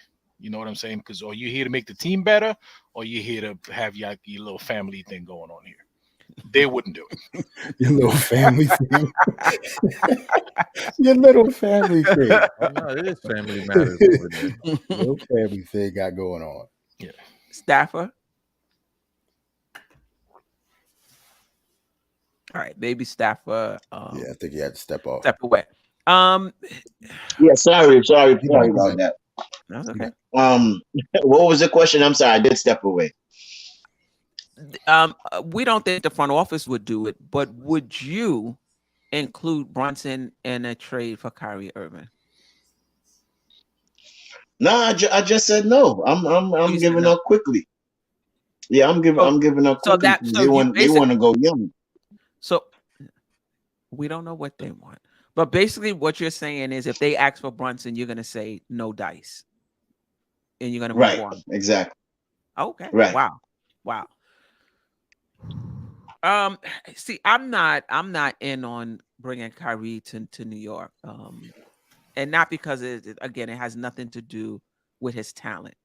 That being said, I like Jalen Brunson as well. He would not hold up a trade for a player that's better than him. He just wouldn't. Right. Happens all the time. Remember, they had Jalen Brown in the KD trade, Boston. There was rumors that, they put him, they called and offered Jalen Brown for Kevin Durant. But let me just point this out. David, appreciate you. Let's be clear. Brunson is untouchable. Do you think he's untouchable, or you think he's untouchable as far as the front office is concerned? Right. And Anthony D, if management traded Brunson, they should be fired, even for KD. So are you with Staffer, Anthony D, basically saying, we'll give you what you want for KD, for Kyrie, but we have to keep Brunson because you want those two to play together? Is that what you're saying? And if they balk at that, basically just walk away? All right. I just want to ask a related question. I think Jarrell brought this up. That basically the Knicks are not close, so they should not trade for a star. This is what I will say. Stars accelerate your process if you can get them. And and sometimes they don't come at the exact time you want them to come, like Cleveland, where you're one step away. Sometimes that doesn't happen. Sometimes you got to get them when you can get them. And sometimes you think you're a few steps away and they come in and they change everything. And you're a little, and they accelerate your process. So now instead of like, oh, I got to wait for so-and-so to grow, I got to wait for so-and-so to grow, be like, yo, I got so-and-so here, this star here for the next 4 years under contract, 3 years, whatever.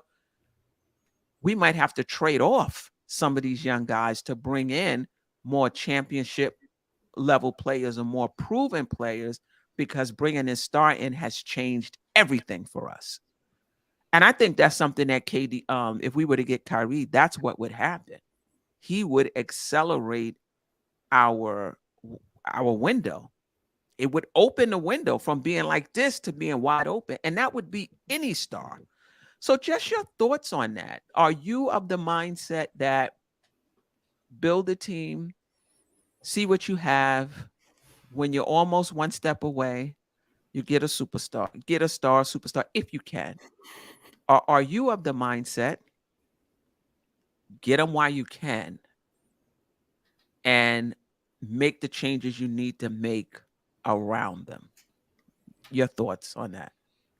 That's a tough question, Steph. Oh, I'm bringing it tonight. I see. It's not even after 11. Oh my God. Yeah. Let me say, well, now that you said all that, I think maybe we should just get Kyrie and then worry about everything else. now that you put it that way, or then any yeah. star, or any star. I just Yeah, want to know yeah, what yeah, your philosophy is around that. Yeah. I understand that. Like what I said before with the roster, I get that part of it. But yeah, now that you say that, get to rethink it a little bit. Yeah, I would bring in a star and didn't worry about it, because I would have confidence. If I'm running the team, I would have confidence in myself that I will, make the right moves going forward. But do I think that this front office will do it? I'm not sure yet. But yeah, if it was me, yeah, I would bring Kyrie or a superstar in like Donovan Mitchell and didn't worry about, who my bench is going to be or my backup power forward and stuff like that. Anybody, I would get the star here by any means necessary and didn't worry about it. So yeah, I'll run it that way. Yeah. Anybody else want to comment on that? I agree. It's the same with that. I feel like the organization kind of keeps us, going around in circles, because we don't know consistently what's the plan. And that's been the issue. Do we want to build in the draft, get players, develop superstar players, the Golden State way, and then bring in someone to take you over the hump? Or, but it seemed like the Knicks want to take the trade route. Okay, cool. So yes, you do make the trade to go and get that superstar, and then you construct your roster around what superstar you bring in. Because like you said, if we would have brought in the Donovan Mitchell, you realize that you would have had to get rid of RJ. And then, of course, we would have brought in the pieces in between to make that happen. So it really all depends on what superstar. We talked about, Joel. If Joel wants to leave there and we bring in Joel, okay, now we know what pieces we need to kind of bring in. Or SGA, if you want to bring him in, you know that you have to move certain players. So I think that's the optic that the Knicks are working on. Whoever's available, we go for that. You bring that superstar in, and hopefully some players come in. So, and if that's the direction, then you go for it. Me personally, rock with what we have now. Because even before, and this is before Brunson got here, I love Brunson because I see the chat talking about stop the Brunson hate. We all love Brunson on this panel, guys. We all love Brunson. Except for showing. He think Brunson is a ball hog. Yeah, some people in the chat don't like it. We love Brunson. But for me, my perspective was when we had Quickly was putting up good numbers. Now, if Brunson wasn't even in the question, I thought Quickly could develop into a starting point guard. But now we brought Brunson.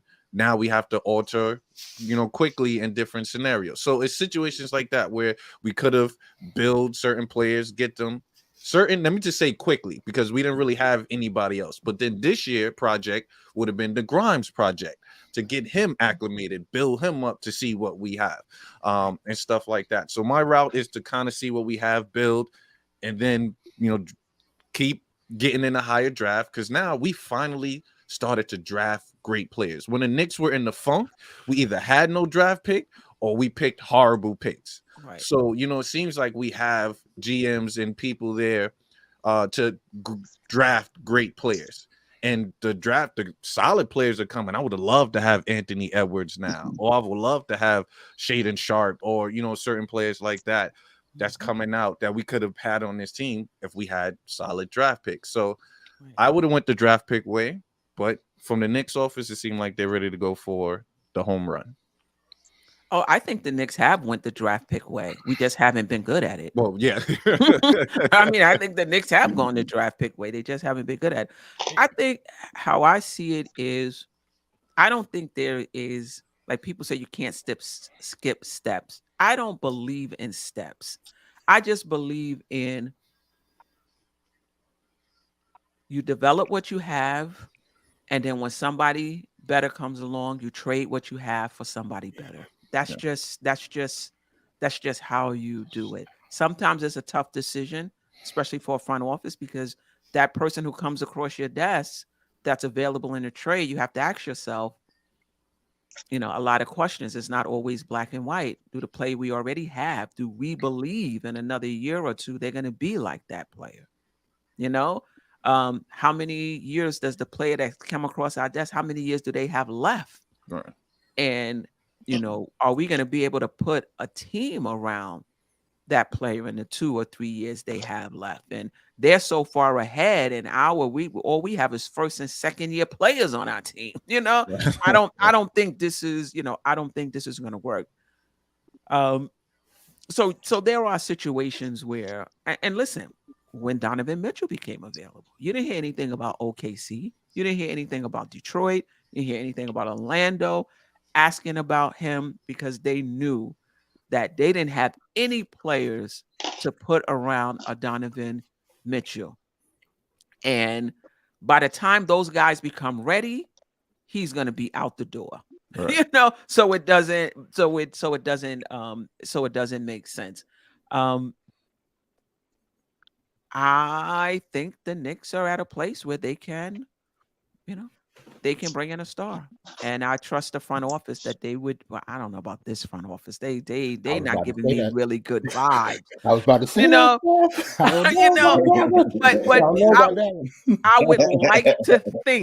I would like to think that the front office would then go about fashioning a team around said superstar. And I just want to highlight 2 comments. Shout out to Quiet Money. Appreciate you.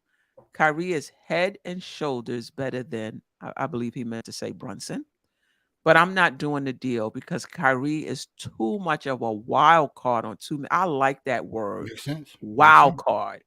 Because I was saying fickle in my notes. I got fickle, but I like that. Quiet Money, a wild card on too many levels. Very neutral way of saying it. I appreciate you. And then also Nick Yak. Brunson left some money in Dallas because of no state or city tax to come here after making the finals. And we then sent him to Brooklyn. We would really suck. I don't think so. And I don't think players around the NBA would be offended by that, because they understand that this is a business. I mean, they understand that this is how it works. You're trying to upgrade your team. I think if the Knicks didn't do it, that's going to look bad. Like, players are going to look and be like, yo, you had an opportunity to get a star. Let's just say it's not Kyrie Irving. You had an opportunity to get a star, but because he's your godson, you're not going to do it. That would look worse. Actually. Queen. Mm-hmm. Guys, I want to say something real quick. There's one thing you guys are not mentioning here, and that's a very vital part. Okay. The front office seems to be building a Tom Thibodeau team. They're picking players that fits Tom Thibodeau's coaching philosophy. I think if a superstar comes available, and it's not the kind of player that Tom Thibodeau would want, they're probably going to pass on him. 100%. I Okay, totally disagree. and You know why I disagree? Because Tom Thibodeau understands that you need a star to win in this league. Everybody was also talking about what's his name? Donovan Mitchell's defense. Oh, he's not a defensive player. He's undersized. And, is he a Tom Thibodeau type of player? Listen, Tom Thibodeau was the one with the pom-poms on trying to get Donovan Mitchell in here because he understands that stars win in this league. That's why as soon as he got to Minnesota, Levine was out and he brought in, who was it? Was it Jimmy Butler. Jimmy Butler. When he got here, he was trying to get rid of some young players to bring in a star. He understands that you need stars to win in this league, and stars make coaches look better. A lot of these coaches around the league that you guys are talking about is so great. Look at the players they've had on their team. Right? Players make you look great. There is not one, especially Memphis. Right. There is not one quality coach. We're not talking about the really bad coaches.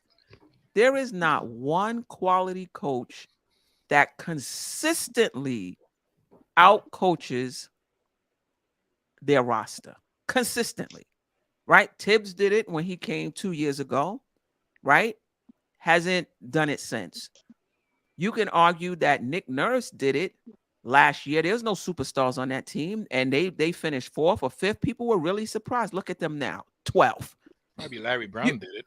Right, but consistently, I'm saying. So yeah, you can do it. You can out-coach your roster for a season or two or for a significant part of your season, but no coach is going to do it every single season. You got to have the players.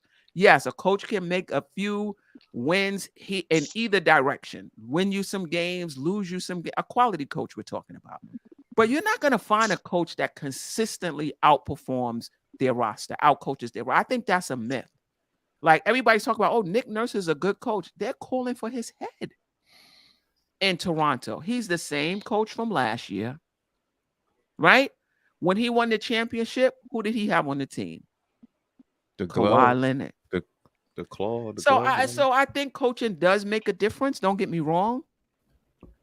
But those coaches with the good, this coach is so great. Take a look at the players that they've coached. They got some good ones on that roster. They had some good ones. They coached some good ones. Some all-time greats. That's true. You think Coach Pop could take this team to a different level than Tibbs? I was about to say the Spurs got 14 wins on the season because their roster isn't that good. Right. Not because he's not out. Forget the Knicks. Is he out coaching that roster? Right. That's the point I'm trying to. That's the point I'm trying to make. And he might come, and in the first season, out coach the roster. Can he do it consistently? Where every year you're looking at his team and like, wow, they're not. No coach can do that. No coach, just like any one player, is going to be able to consistently drag a team and make them better than the talent on their roster. I think that's one of the biggest myths going when it comes to coaching. And I was about to say, look at New Orleans. They started off hot as fish grease the beginning of the year. They the 10th seed. I think they the 10th seed or the 9th seed right now, like a 9-game losing streak. Because what? Zion went down. And that's what I'm saying. When the team is playing well, you are attributing it to the coach. Oh, the coach is just doing such a great job. Zion went down. They lost 9 straight. You need 9 straight. Horses. You need them horses because they make the coach look good. Now, I'm not saying that the coach can't coach. That's not what I'm trying to say. But them dogs, them horses, make the coach look great. And then a lot of times you don't even get to know. You're not even exposed to the technical aspects of a coach and what they're doing because it never gets to that level because of the players that they have. You never see a botched inbound play. You'd be like, why would the coach call? Because the players know how to play and they make any play look good. Now the coach is looking all great and he maybe coached 3 games that whole season. You know what I mean? Because he has those dogs. So it's a little more nuanced. It's a little more nuanced than that. I wonder how Tibbs would look with Tim Duncan and Manu Ginobili and whatever. And don't get me wrong, I'm not saying I agree with everything Tibbs does, but what I'm trying to say, when you got them horses, they cover up the coaches as well. Oh yeah, he winning a chip over there with that team, definitely. No doubt about it. Anything else about Randle? Anything else about Kyrie? Or whether or not the Knicks are built to add a superstar right now? Or anything else about anything you want to talk about? Trade deadline, RJ Barrett and the whole presser. I got something. I got something real quick. Trade deadline real quick after Jarrell. Yeah. Go ahead, Jarrell. And then Andrew. It's been a week since we've been on here. So Yes. the Cam situation, we haven't talked about the Cam situation at all. The Cam, his team has said that, if he doesn't get traded, that he's not interested in DNP. So if we don't trade him, what happens? So basically, they want us to release him or just send him home and not. Basically, that's what they're saying. They're saying, like, if he doesn't get traded, he's not interested in just sitting on the bench for the rest of the year. And I don't blame him either. So I don't know if it's going to be a buyout or flat out release. I don't see a flat out release. That'll be kind of nuts since we did trade for him. Like, if we don't get anything for him, like, what happens? Like, that's weird. It has to be a buyout. Well, release meaning they would pay him his just money. like how the Suns sent him home, just like how the Suns did to what's his name? Jay Crowder. Jay Crowder. Yeah, go relax. Go do something. You know what I mean? It ain't gonna kill us. We winning without you. Yeah, no we doubt like about 18-8 or something without you, Cam. So I mean, if you don't want to stay on the bench and support the team, that shows your character, right? And sometimes character goes a long way. Even though you're not playing, still support your team. But if you don't want to DNP or sit on the bench, go to Disney World or something. You know what I mean? Steffa, I think he is supporting the team. I mean, he shows up. He's at every game. He's but, a cheerleader. But RJ, if you saying that if you don't get traded, you're not interested in DNP. So what you gonna do? Staffa, is either you gonna sit on the bench or you go home? Which one is it? Okay, here's my answer. He's 22 years old. He has a career to think about. So he can't just sit on the bench and just be a cheerleader. He thinks he's talented. He thinks he belongs in the NBA. He can't just sit around and wait for Tom Thibodeau to get over his feelings and get him some playtime. I mean, he's got his own career. He's got his own life ahead of him. I totally disagree. Because you have your whole career ahead of you, how does that look at 22 years old to put a mandate on a franchise that if you're not going to play me, send me home? Who the hell are you? But This happens throughout the NBA where there are players who are very talented who feel that they should be playing. Their team is not going to an organization and saying, listen, you didn't play me, so I need you to release me because I'm not interested. You're not all that. If Queen, you was he shows up. He's at the game. He's cheering on his teammates. He's applauding. No. But why you can't do that for the entire season? So basically what you're saying is, I'm going to do this now because I know you're going to trade me. But if you don't trade me, all of that is over. So I'm not going to sit on the bench anymore. I'm not going to cheer my teammates on anymore because I'm the ish. You know what I mean? Listen, if he was that, teams would be knocking down the door for Cam Reddish right now. They're not. Nobody is knocking down the door for Cam Reddish because everybody knows they see his talent, but they're not sure how much they're going to be able to get out of him. This has happened throughout the history of the NBA, throughout the history of basketball. Talented players who don't live up to their potential. That tells me a lot about Cam Reddish now. Oh, so then we're not. Come on, that's a bit too much. Come on, just now. let me just say this. Like you made a all-star teams now. Come on. And he doesn't have a career as Jay Crowder that has proven himself the way teams are cramming for him right now. So that's a big difference, because he's 20. right? So even if they send Jay Crowder home, Jay Crowder still has teams that wants him. What has Cam done in the past 4 seasons for him to come out and say something like that? So now I think you're kind of Nothing. misinterpreting Nothing. the situation here with that. Okay. So his camp stated, so NBA is a business, guy. So let's really take in consideration to that aspect. Oh, we you know, are. so you have your agent really speaking for you, talking for you, putting you in a situation that they think is best for you. Now, with Cam's situation has always felt like he hasn't been on the right team that gave him an opportunity. So with the Knicks, he's not getting the opportunity. So with that agent is telling the Knicks, hey guys, you're not playing Cam. Please trade him, because the next option is if you don't trade him, it don't make sense to have him on your bench if he's getting DMPs. So it would be better for both parties to make a trade. I think that's ultimately how it came out, not more so of him like, hey, y'all don't trade me, I'm out, sit me home. I understand exactly what you're talking about. They're not interested, or for both parties, it wouldn't be beneficial for Cam to get ton of these DMPs. I don't think it came out as Why? the harsh But listen, situation. I understand everything you aspect. said, and nothing I said changes. Nothing I said changes. I understand everything Right. you said. Svi is sitting on the bench. Ryan, whatever his name He is, wasn't a top 10 pick though. listen. It's a Stop top with 10 this. pick. Hold on. Atlanta gave up on this guy. I don't think Thank you. Atlanta gave up. They had a better player than him. That's And hold up. No, Now. they went and Who's the better? drafted. Hold on. Who's the better player? Hunter. Oh, so now you telling me everything I need to know about Cam Reddish. If you're gonna tell me that DeAndre, and I like DeAndre Hunter For the Hawks. He's a better player for the Hawks. Let me tell you something. We're the Hawks right now. Mm-hmm. Okay? If Cam is that guy, and he's so talented, and he has this world-level talent, you telling me Atlanta couldn't use him?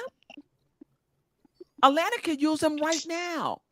So this is the point I'm trying to make. Everybody is pointing to Cam's talent. There's a lot of talented people in the NBA, in the world. There's a lot of talented people that came through.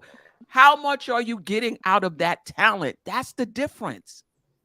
There's nobody breaking down the door. So they talking about if you're not going to trade him, it takes 2 to tangle. You think the Knicks are just not going to trade him? Or are they not receiving offers for Cam? I believe they're receiving offers for Cam. There's numerous information came out that said multiple people wanted Cam. What's the offers though? What Milwaukee? Who else? Milwaukee said they're not giving up. Nobody wants to give up a player for Cam. They're interested. No, but I know you said multiple teams. So I'm saying besides Milwaukee, who else were these other teams? Illusion. Mavs came out. The Pacers. Okay. Pacers. So there were multiple teams. I'm not stating, he's the greatest or that. I'm just saying there's multiple teams that wanted him. But what would they wanted to give up for him, though? Yeah, that's the question. It's probably what did they wanted to give up for him? Ultimately, yes, that is like the question. So that's what I'm trying to say. Yes. So everybody is trying to make it like it's the Knicks holding him back. Nobody is coming to the Knicks be like, yo, y'all making a mistake. Give him to me for a first round. Oh, no, that's not what I was interpreting. No, y'all making a mistake. You know what? I'm going to give you one of our rotation players for him. That's how much we really... I'm not saying Cam is not talented, but what I'm saying is the reputation is out throughout the NBA that he is talented. He hasn't reached his potential. And there's some teams that might be willing to kick the tires on him and see if he would be better on their team, but they're not really willing to give up anything of significance for him, right? So if I'm the Knicks, what I've read is that there are some trades on the package. I don't know about package. That's a bit too strong. There's some trades on the table already for Cam. I believe they're pick related, and the Knicks are going to try to see if they can get more. I do believe by the trade deadline he's going to be out. I think that's the his camp's way of putting pressure on the Knicks.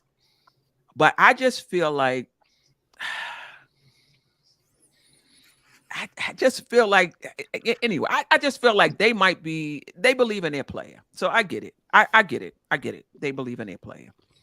Queen, do we have room for one more person? No, not right now, because we're gonna Smoking Nick, Smoking Nick will have to next come on. time Smoking Nick. Because we're not gonna be on that much longer.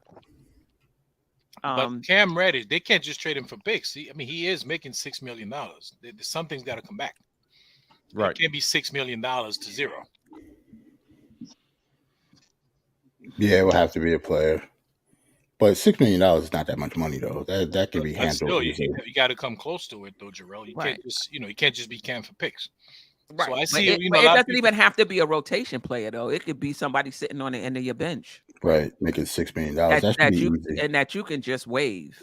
That you could just waive. Yeah, I have no idea what we're gonna get for Cam. Like when the Lakers traded for Rui Hachimura, I kind of knew that was dead, obviously, and they got what they get for him, Kendrick Nunn, I was about Three to say second round picks. 2 or 3 second-round picks, and that was it. Yeah, three. So obviously 3 second-round picks and Kendrick Nunn. So if that's the case, that package has to be less than that, because Hachimura has done more in the league than Cam has so far. So yeah, even if we trade him, it's going to be for like 2 second-round picks, and that's it, and a player, obviously. could we have gotten him, Jarrell? Because because it's basically we could have gotten Hachimura for Cam Reddish and 2 second-round picks. maybe they didn't want Cam. Yeah, Reddish. they might not have want Cam, or we might not have want Hachimura. It all depends. Like They want Kendrick Nunn. I don't think he's really playing over there. No, he's playing for them. Yeah, Washington. And he's a point, and he's getting burned. Yeah, I mean, listen, he's getting minutes. Yeah, I'm not sure Washington would have traded within their division. Remember, Hachimura is in the same boat as Cam Reddish in terms of he's extension eligible. I think that was one of the reasons he wasn't able to come to a contract extension with Washington. That was one of the reasons why, they traded him. They want that money, I believe, for Kyle Kuzma. And that's the other thing with Cam Reddish. He's up for an extension. Right. That's why I compared them, because as soon as that trade happened, I was like, okay, so what are we gonna get for Cam? It has to be less than that, just because of what Hachimura done for the league so far. So yeah, it'll probably be for like a player, like a at the end of the bench vet player for like $6 million and 2 second rounds, if we can get that. Paris Duggar, why Cam got to be that guy? All he did was complain. Appreciate the super chat.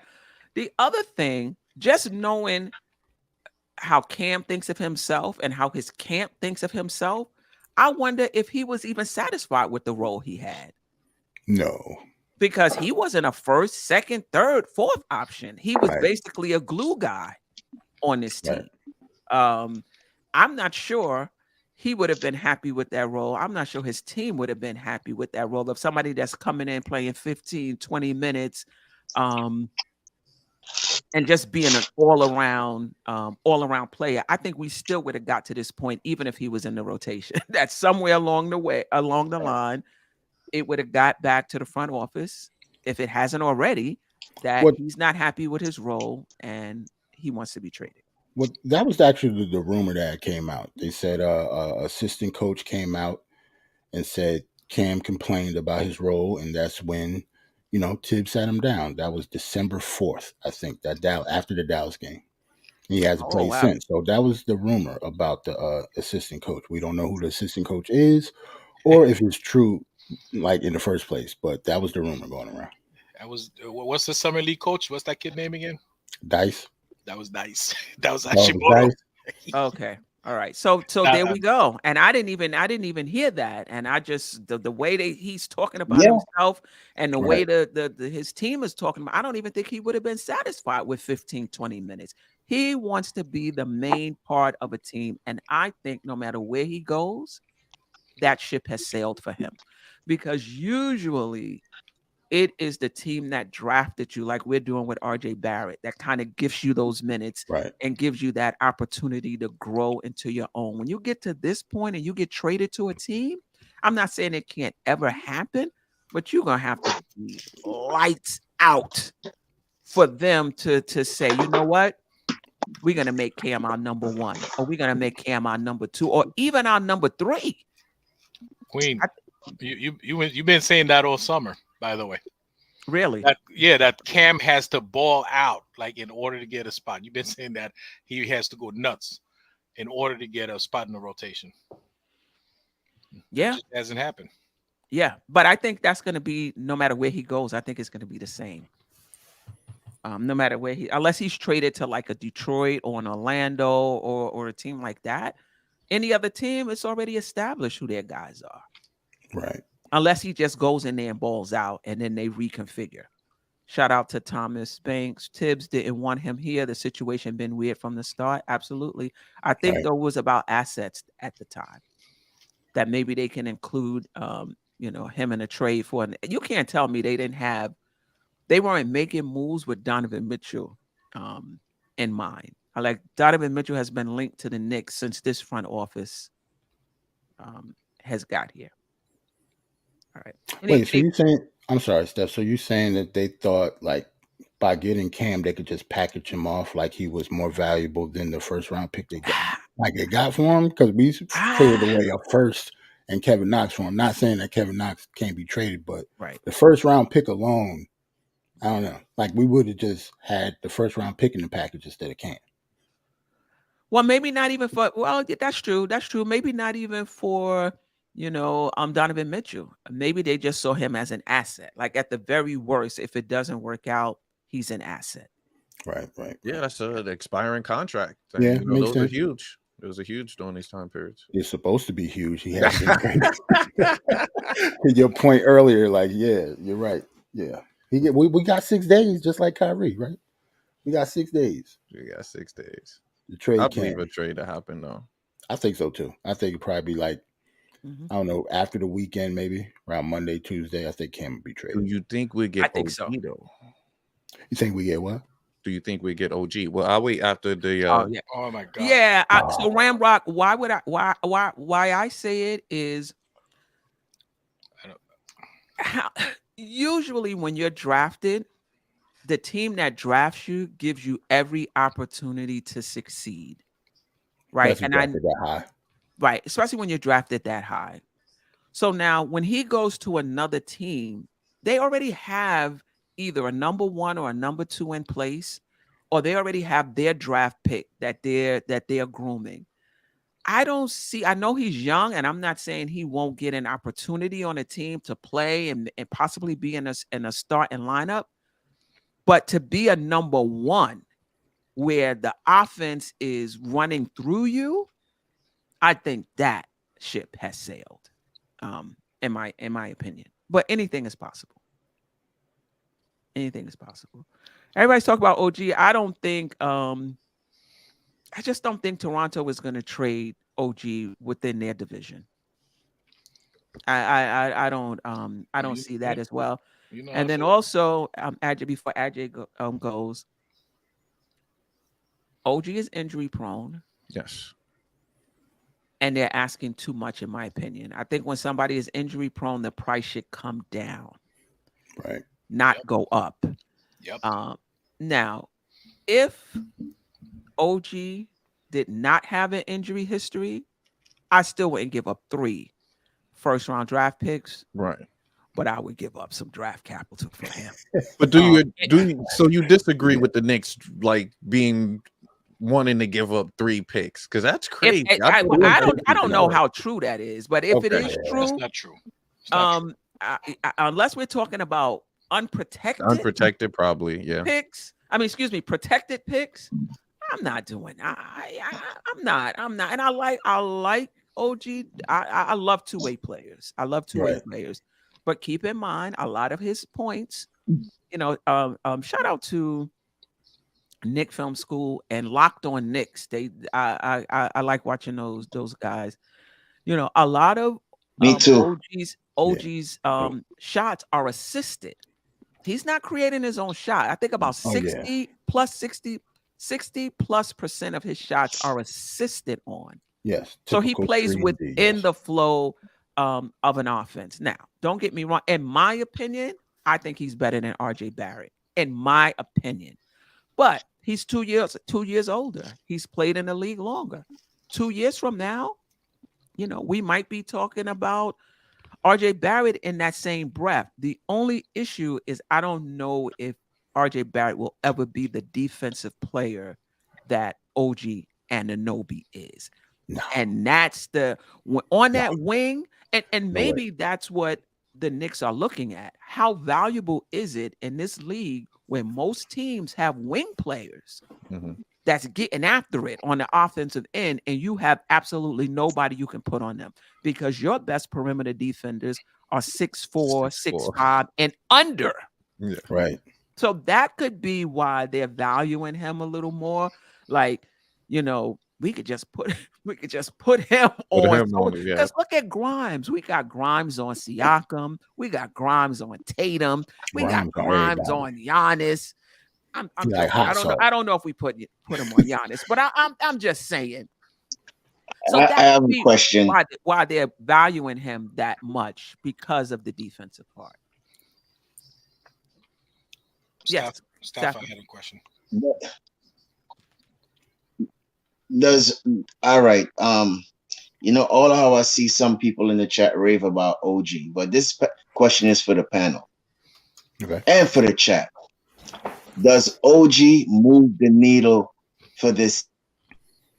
And what's your definition? Is it of moving possible? The needle? Championship contending needle? No. No. But what's moving the needle for you?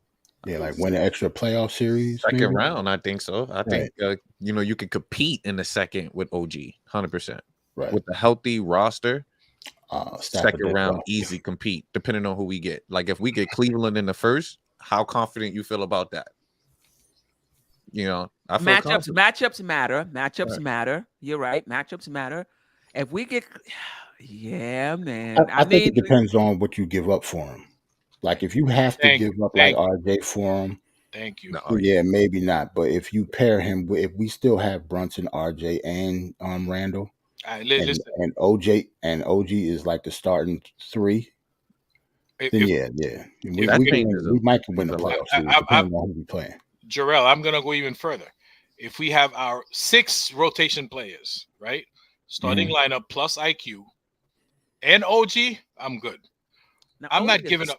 So you're saying you're saying we getting out of the first round with OG? Let's not be disrespectful now. No, it's not being disrespectful. It is We've had being that conversation. I'm not giving up any one of those guys for OG. I don't know. Okay, that's fine, and maybe you don't have to. But if he's on this team, he's starting over Grimes. Oh, no, that's I'm saying. I'm just saying, add him to that core, to that group. Oh, okay. Right. What I'm saying is not get rid of any one of those 6. Yeah. No, I'm with you on that. But listen, I've joked in the past. If they want Ev and Cam and Rose and 2 second-round picks, that's Stop, AJ. You throwing trash. Stop throwing trash at them. I know. They're gonna want. I joke about that all the time, just to say that I don't want to give up too much for OG. That's basically what I'm saying. What's the next step? You understand? You can't just sit here standing pat, waiting for a star to come over the rainbow. That may not happen for 1, 2, 3 years. Keep 5 first-round draft picks in the stash. Right? The Knicks, even if the Knicks do that, they got 3 protected and 3 unprotected to improve the team until a star becomes available. Right? I'm on record of saying I'm not trading for OG because of the injury history, and I'm definitely not giving up 3 first-round draft picks. However, OG Anunoby, in my opinion, is better than RJ Barrett. In the summertime, when his poison pill contract is up, and we have an opportunity to trade RJ's contract and RJ for OG Anunoby, I would do that in a heartbeat. Even with because of what you're gonna with get the on injuries, Queen. Even with the Oh my injuries, gosh. that's hurt. That's tough. Yeah, you know That's the what? poison pill on itself. You know That, what? yeah, You know that's what? tough. That's You tough. know, I would think long and hard about. You know what? At least I by the don't blame you summer, though. Don't get me wrong. I listen. don't By the blame you. summer, we'll have what his injury history was. Because I don't count freak injuries. That you can't count every injury and say, somebody pokes you in the eye and now you can't play for he's injury like those Oh things yeah, I don't I count. don't count Those that. things I don't count. But yeah, your knee, you had to get 2 knee surgeries, then you had to, that's different. Yeah. But there's certain injuries that's just fluke injuries. So I'm not counting that. But by the summertime, we'll have a sense of how many games he played this season. Maybe he'd be on the other side of those injuries. Maybe on the other side of Maybe he'll 40. be on the other side of the injuries, you And know? I have an interesting one because RJ Barrett has been so inconsistent. Would it be worth it to take the 60% OG instead of the RJ Barrett? Because I don't think it's 60. You think it's 60%? Damn, not It's 60. only 2 years. I mean, it was 2 years. My Oh, no, goodness. it was more than that stuff. No, it's more than that. So I'm It's looking more at than it that? now. Yeah. 2017 torn I ACL. done, I done told you before, you got a personal vendetta against RJ. I done For told me? you that. No. 60%, bro. I'm just saying. I'm just saying. Would you? No, I'm asking. Would we 60% take? is Would tough, we take AJ. 60% OG No. Anunoby and trade RJ? Because RJ's been inconsistent. Would we do that? Nah, not 60. You got not I wouldn't do that. 75 or something. RJ's Not 22 60. years old. I believe RJ he's gonna get better. So, listen, that injury stuff with OG. How I much don't better, Ajay? You the main one that said you think he's reached his ceiling. Yeah, you said No. he On breaking ceiling defense, already. no. On defense, listen. Defense is all about effort. Listen, you saw the game yesterday. He played defense yesterday, so he just he has to get in that mindset. He's got to play hard on that end of the ball every night. And I really do think He he's had to get benched ceiling for that. in terms of his offensively, his talent. I think he's there, but the defense, the effort part, he's going to get better. I think so. Listen, I think defense is more than effort, though. I think effort is a part of it. I think scheme is important. I think knowing where you're supposed to be is important, particularly on off-ball defense. So I think it's more to it. A lot of people put out a lot of effort, but they not where they supposed to be. On the defensive. Or sometimes they are where they're supposed to be, and they get scored on anyway, right? Like Hartenstein. Like Hartenstein, who's Yeah, playing. all the What? effort in Listen, the world. shout out to Yeah, Hartenstein. He's playing though. He's Shout playing. out to Hartenstein. These last few games, I noticed it about 4 games. I said Hartenstein looking a little spry. Know what I noticed too? Know what I noticed too, Steph? His offensive rebounds it kind of mirrors Mitch, don't it? You Yeah, look at the numbers, and so does Sims. It just depends on how many minutes they play. yeah. So when people talk about Mitch and that offensive rebounding stat, you know what I'm saying? Maybe we should stop talking about that and start talking about what other stuff Mitch can do on offense besides offensive rebounds. Because the other centers can do the same thing because that's how our offense is ran. Yeah, I will say this though. What Mitch, you're right. Statistics. Defense is a completely different story. Though, Right, yeah. And as far as the offensive rebounds, they do get probably as many offensive rebounds as Mitchell Robinson. But I think Mitch is an elite finisher with those offensive rebounds. Whereas those guys will bat it out. They gotta kick it out. Yeah. Pass it out, get us extra possessions, and that's important too. Mhm. But Mitch just gonna hammer it back. You're gonna get your 2 points right then and there. Actually. Anybody heard? How's Mitch doing with the recovery? Anybody heard? I have no idea. He's been MIA from my end. I don't know. No reports came out. I think that's a good I think thing, they though. said 3 weeks. So this is the second week. So I guess we got one more week before he gets re-diagnosed. So Yeah, think so. I disagree, David. Mitch is not a very good defensive rebounder at all. Yeah, that's the whole point of. He's yeah, not us a talking about good Mitch all the defensive time. rebounder at all. Now he's gotten better this year, though. In all fairness, he's gotten better. But when you look at his rebounds, Yeah, he's Half not of a good them are rebounder. usually, last year at least, half of them were offensive rebounds. This year, I think his defensive rebounding is getting much better. And I know people say that's not his role to rebound. He's out of position because he's out on the perimeter. That's why he doesn't get rebound. Or his job is just to block people out so Randle can come in and get the rebound. Okay. Okay. Nah. Yeah. Anything else?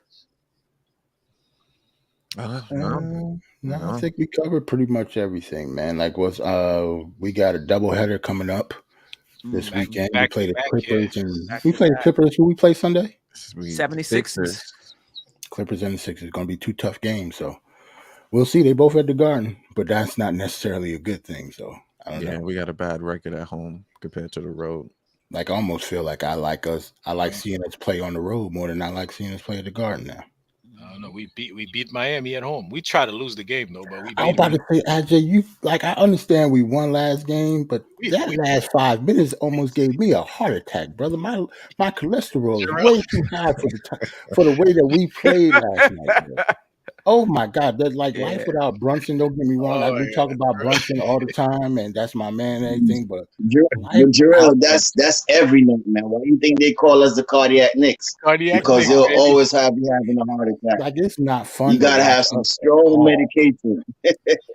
Man, I was going through it. Shout out to E-Roo, Die Hard Knicks podcast. But Always wait, listen to him every game. But I was in the chat losing it. Like the last 5 minutes sucked. Jarrell, that last shot by Hero, It you could have went almost in. you almost shocked that it didn't go in. You're I like, didn't. wait, I you mean didn't. something went our way this time? I It's didn't like because exhale. the I Knicks, didn't exhale that's until people supposed to was go in. walking Because off we're the the Knicks. court. I didn't exhale until people started walking off the court. I was like, I just knew that was going in because it wasn't even good defense at the last shot. Like It's he like could have hit it. 5 minutes after the final buzzer, you went, wait, let me see if they're not gonna review that last play. Right Give him between right. between Randall like slipping on the logo in the middle of the court, RJ just throwing errant passes with bad Right. inbounds, but like Randall slipping went Right. on the last play when he did get the ball, fell down. Right. I was like, oh, we just trying to give this. This is weird, man. I'm like, what the hell is going on? And people want to know why we like Brunson got the ball at the end of the game all the time. That is why. Right. We looked crazy last night against Miami. Like we just wanted to lose that out game. of nowhere, man. Randall just slipped. It's like, what happened? Right. Oh, Did they say what happened to Brunson? I know they said it was non-COVID, but did they say don't what know. illness? No, I know they didn't said hear. he tried to go in pregame. He tried to go, but wasn't able to. Is he in for tomorrow? Should be, right? I think he's questionable tomorrow as well, if I'm not mistaken. Right. We'll see. We got a double header too. That sucks. Yeah. So he got sick at the wrong time. C-Mac, I do care about availability, which is why I wouldn't trade for OG because of his injury history. But I'm not going to keep somebody just because of availability. Oh, You know what I mean? I'm not keeping somebody just because of availability. And let me tell you something. If OG was 75% of RJ in terms of availability instead of 60, yeah, 60 is low. I might think RJ, long why? and hard. Like if he was averaging 65 games a season instead of 45, I might think about it. That's good. Oh, I might think about it. Oh, all right. Let me just shout out the chat and then we out of here. C-Mac, I appreciate you. Almighty Finesse, the president of the OG fan club. OG has been healthy. He out now. Almighty Finesse. But those type of things, to me, it's what's the type of injury before I say the basket, he fell on his face or or something like that. The expectation that he bounced back and not be injured, I don't know about that. Queen, I don't know if you saw the play. That's It's right. like you saw the play, like, oh God, like what now? Like he fell on his shoulder, but it really was his wrist. Right. He's all twisted into a pretzel. I'm like, oh my God. Right. But that's different though. To me, that's not injury prone.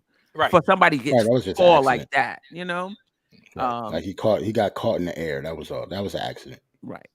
But hey, Julius got caught in the air yesterday. He bounced right back up and kept going. Yeah, Julius Randle is built out of. He's- I don't even know what he built out of, That's man. Jules don't adamantium right get there. right. I Jules mean, don't get that hurt. was a hard fall, man. Like he fell like really like he couldn't catch it at all. And he bounced right back up. Kept going. All right. Here's another Mitch supporter. Mitch can't rebound because he's helping out on defense, trying to rim protect. All right. He But if can't he do was it all. rim protecting, Everybody else can do it though. Everybody say. else can rim protect and get rebounds. Sims can do it. All these other guys can do it, but Mitch can't do it. I've seen Mitch. What about then the games in which Mitch gets 12 rebounds, 14 rebounds, 15 rebounds? What's happening? Why is that game Right. different than the other games? it's just Come on. inconsistent. All right, but I appreciate you, David L. Corva, the yeah. spread. I appreciate you, Kevin Bergen, Ally Wise, 1804 to cent. Listen, we got 131 watching. I know everybody may not be on their computer or on their phone, but if you are, hit the like button. That supports the channel. That gets the show out in front of other people on YouTube, and then we can grow the Knick community. It's already big, but we can grow the Dope Soul community.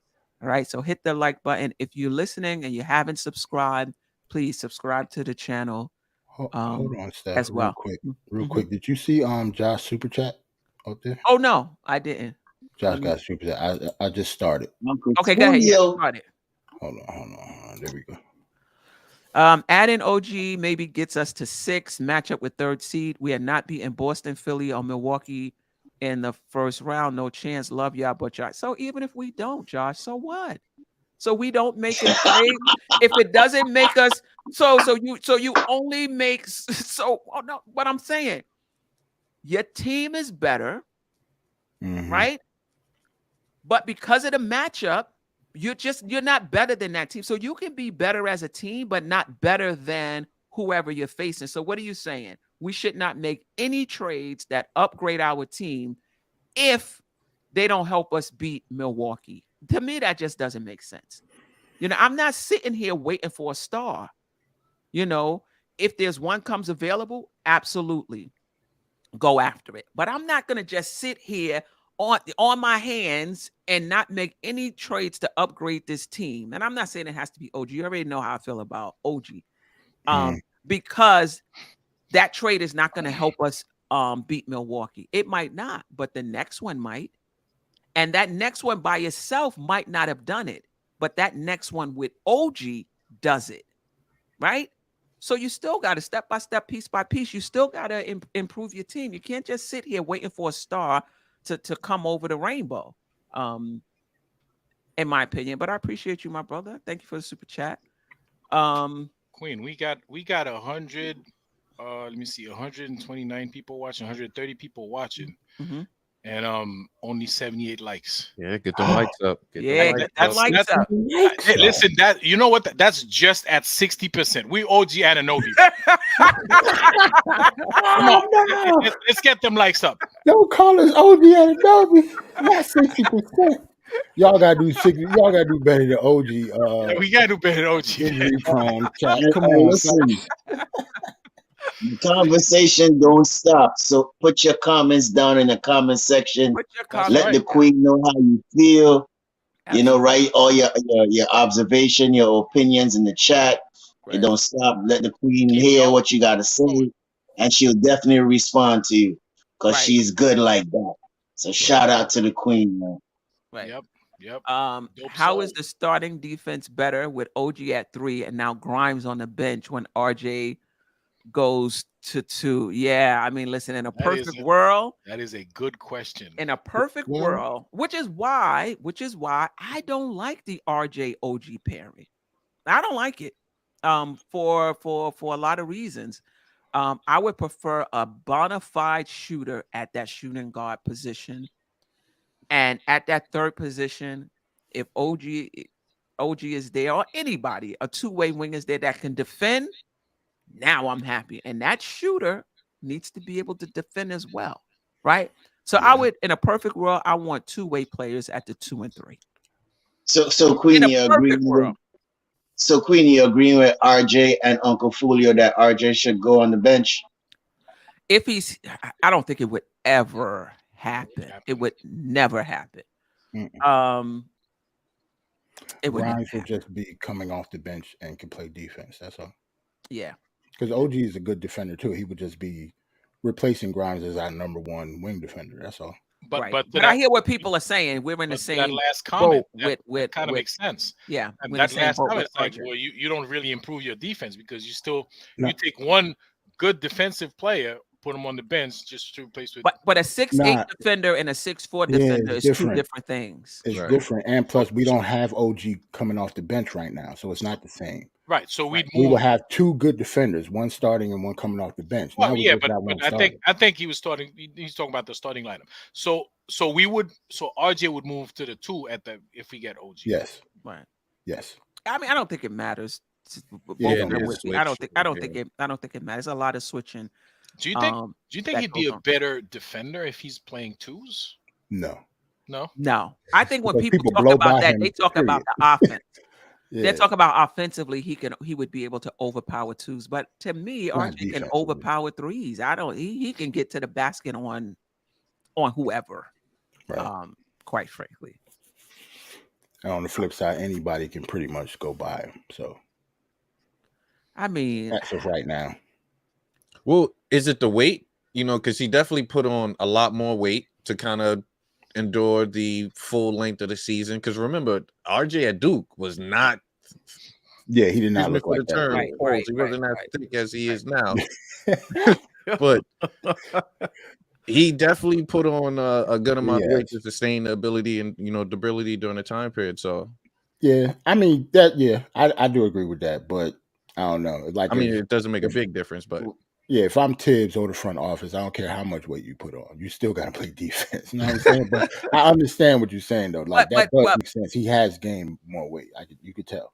But is he not? So to me, there's a difference between he's trying, but there's physical limitations in terms of his lateral speed, Okay. or he's just not trying. And I think on Yeah. some, it's a little bit of both, depending on which game you're watching. Right. Sometimes you tell you can see the effort, and sometimes he just I don't know. He's a chair. He like Fournier. A lot of people call Fournier a cone. RJ is the same. Like it just depends on what game you're watching. Shout out to Evan Fournier. who Yeah, was knocking Real- down some shots with that bench rotation. yeah, was looking and pretty also good. had some good defensive reps. He had Right. some not He so sure did. good ones either, Right. but he Sure had did. a few good defensive reps, which Right. is out where I'm not really buying the whole. He's such a terrible defender. He's unplayable. He was the starting shooting guard on a or small forward, whatever position he played, on the 11th ranked defense last season, and he started every game. Yeah, which is crazy. Actually, that's what it's because it's a team thing. Right. That it's really a team. Yep. Anyway, finish my shout out. Bricks Nation, I appreciate you. I agree. I'm not giving up multiple first round picks for. Listen, every player is a role player if you're not a star, right? But I'm not giving up 3 first round picks for OG. And listen, that price got to come down if you playing 12 games a season. I mean, come on. I mean, I'm overstating it, but you know what I mean. Yeah. Greg, I appreciate you, Greg. I know this was a tough morning for you when Randle made the All-Star team. Oh, Yep. I You know he know, hate I Randle, know. so. Like you I talk about know really this hate morning Randle, was like tough. he don't like him. It's all good though. Right. Paris Duggar, I appreciate you as well. Snipes Entertainment, Heavy Reese 33. Some new people. Greedy Grizz. I've seen you before. Ramrock. If you're new to the channel, welcome. Nab the Disruptor. I appreciate you as well. Sherwin, I appreciate you. Harlem Girl, Thomas Banks. Who else? Anthony D. Geraldine. Yes, Anthony D, Gerald D, the Smoking Nick. What I'll do, the Smoking Nick, I'm gonna add you to the group where I dropped the link to. So I'll put you in there. Then I'll drop the link for the show, and then you have it, and you can hop on whenever you want.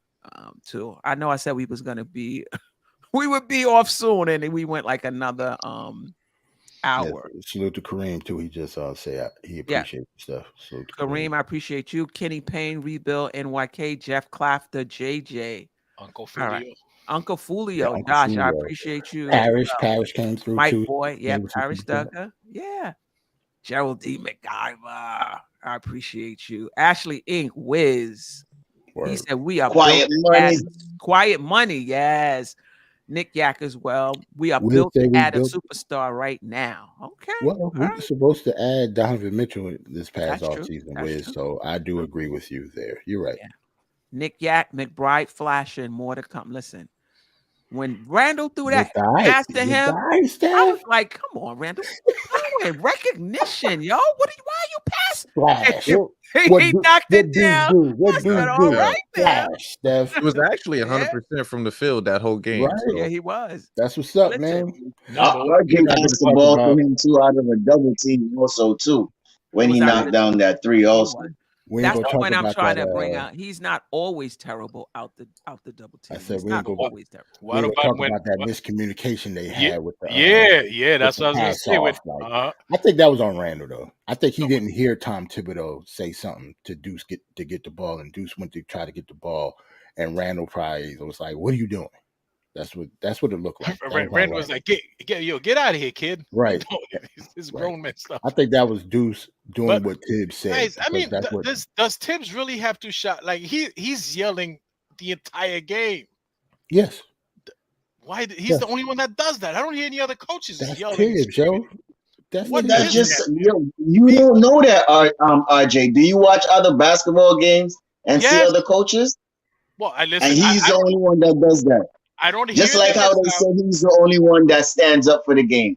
Yesterday, I see Eric Spoelstra stand up for the whole game. A lot of coaches stand up for the whole game. Y'all need to stop nitpicking on these little small things, man. No, but that's if you want to if you want to shout, let him shout. I can see You what know what I mean? I listen. I don't know. I don't hear any other coaches when I'm watching the other games. I'm sorry, I just don't. I'm not saying there's nothing wrong with that. In your head. That's but maybe the mics are not that close to those teams as well, depending on the telecast as well. They got it, They're always close to Thibodeau. Listen, every coach is different. I don't have a problem. I don't have a problem with that. Oh, shout out to Anthony D. Somebody said that already, right? Mm-hmm. Yeah. So Stafford, Sherwin thinks that IQ and Brunson are both ball hogs. IQ and Brunson is not a ball hog. That's our offense. Like, he's supposed to be taking the shots, especially at the end of the game. You can tell that's what the design is. Like, he's not looking people off like Tibbs want him to make the shots. You can tell. Yeah, listen, move the ball around. Listen, this is the thing with the ball movement. If we're moving the ball around and making the defense work, and Brunson and RJ and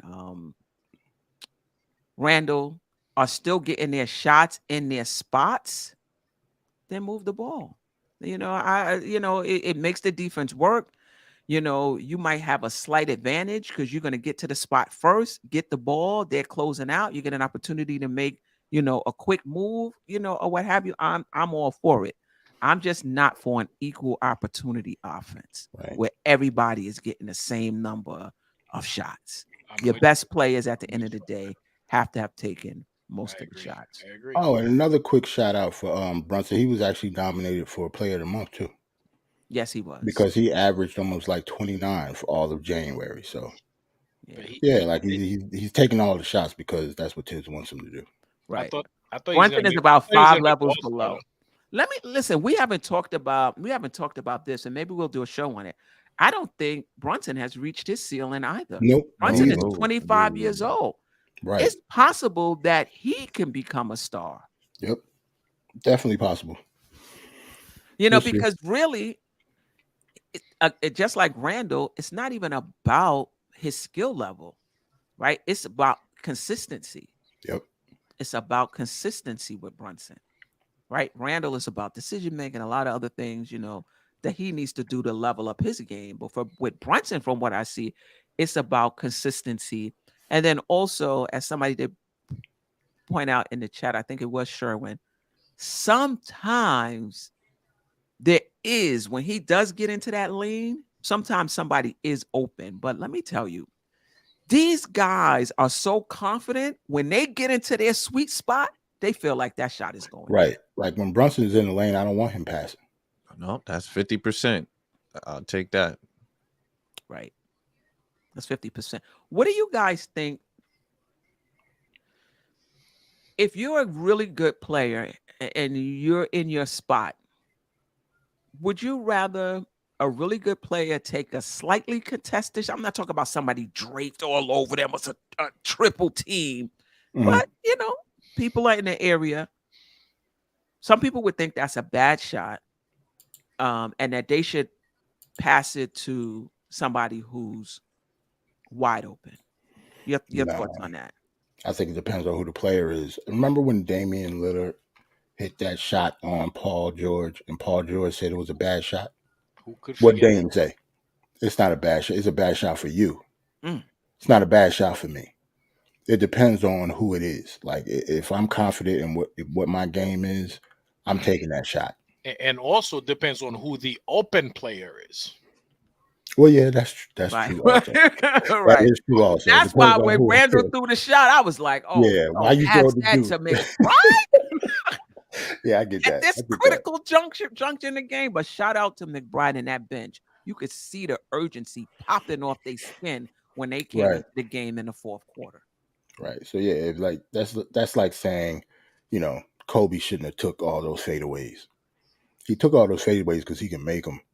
Because somebody else was open in the corner who had a better shot. It depends on who that better player is. I mean, who that player in the corner is. Sometimes they do. Sometimes, like Clyde would say, sometimes they're wide open for a reason. They're wide open for a reason.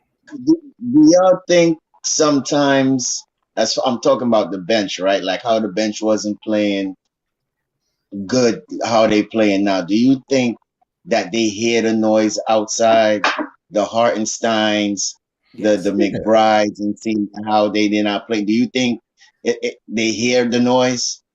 Absolutely. They all got Twitter. They all got IG. They watch these shows, man. Yeah, they probably watching right now. They're just not in the chat. One of these They're dudes writing might it be down. one of them. Nah, I mean, you don't know. Stafford Dunn said they take notes. Yeah, Right. because You never know. iHeart said, "I know I've disappointed some of the fans." So how would he Right. know that if he's not on Twitter or They what be have in you? Twitter Spaces and everything, listening in. He said that, Queen? He said When that. did he say Yeah, that? he said that in the interview. Yeah, Yeah, he He said did. that in an interview the Yeah. other day. Oh wow! Oh, Yeah, I didn't. that I was didn't right see after that. he had the 16 points and like he had a Yeah, double he double had a for good us. game. Let me tell you, when I saw that I was doing the show, I was putting it. I said, "What?" I triple checked that. I said he has 16 points and 13 rebounds. I'm like, "Oh, I must be Yeah, not you can. seeing this, correctly." But listen, I think the Knicks have a choice to make with iHeart too. He's playing well of late. Do you see him as part of your future? Or has Sims played well enough where you feel like, listen, we want the same type of player as Mitch, so that when Mitch goes out, we bring in Sims. And if that's the case, we don't need Hartenstein. Maybe we should trade him. I know the Clippers was looking at him. He's playing well now. He has a little more value. Maybe we should look to trade him.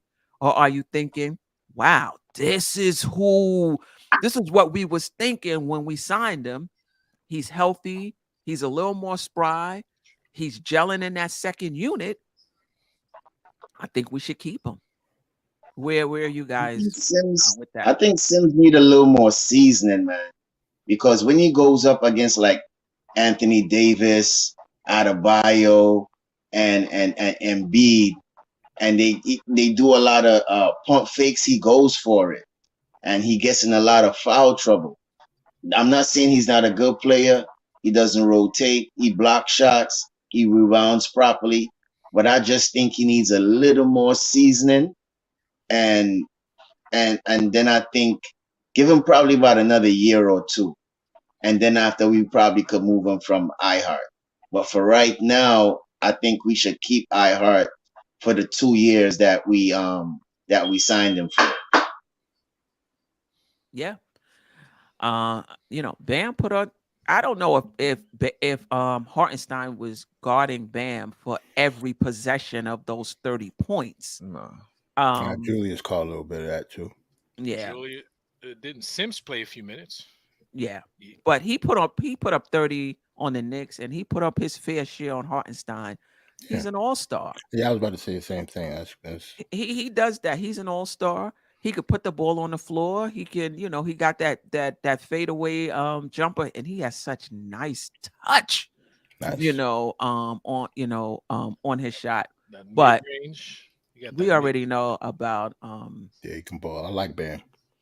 iHeart and his defense. Though it's been a bit better lately, but in terms of guarding somebody like Bam one-on-one, nah, he not gonna be able to do that. Yeah, to answer your question real quick, Steph. Yeah, I'll keep Hartenstein. Like I haven't seen enough. Yeah, and plus, honestly, I'm kind of torn when it comes to iHeart because I don't think Tibbs used him correctly, especially on offense. On defense is fine, but like on offense, I think he should have the ball in his hands a little bit more on the second unit. But other than that, I think he'll be fine. Like he had like the Achilles injury or something like that. Mhm, So mhm. yeah, maybe this Mitch injury is a blessing in disguise for him. You know what I mean? Maybe get his confidence up. You know what I mean, see what he can do for us. But once Mitch comes back, yeah, I want him coming off the bench. I don't want just Sims. I think we should keep both of them. It gives us a so your preference is a different look with the backup center as opposed to the same look where you don't really have to change what Right. you're doing. But that's my kind of my point when it comes to Tibbs. It's not really a different look. I don't see him really using iHeart to his full capabilities. Like he's not at the 3-point line. He doesn't have the ball in his hand playmaking. So he kind of does use him like Mitch for the most part. Yeah. At least so far. Yeah. And I think Hartenstein alluded to that earlier. He said this is a different, role for Yeah. me than I used to, because his assist rate on the Clippers, if I'm not mistaken, was over 20% or Right. a He could little pass the over ball. 20%. The assist rate on the Knicks, I think, is under 2%. Yeah. Like Or he's a completely different player. definitely under 5% because they just don't use him that way. Right. Almighty Finesse doesn't want to keep iHeart. I think iHeart should look more at the basket. There was a few times he Yeah. got the ball. I'm like, what the basket is that way? Like Right. he looking for people, cutting off of him. And I'm like, you right there. Right. I don't know. That could be Tibbs in that air. That's true. Tibbs, that's when Tibbs should yell at him, no, the other way. Move the ball. Move Go the other way. I don't think so. I concur with that because in the broadcast you even hear what's my man name? Green Oh or God. Clyde? Clyde. He was like, look at the basket. Turn around, look at the basket. Yep. So it can't be no Tibbs, man. Don't do that, man.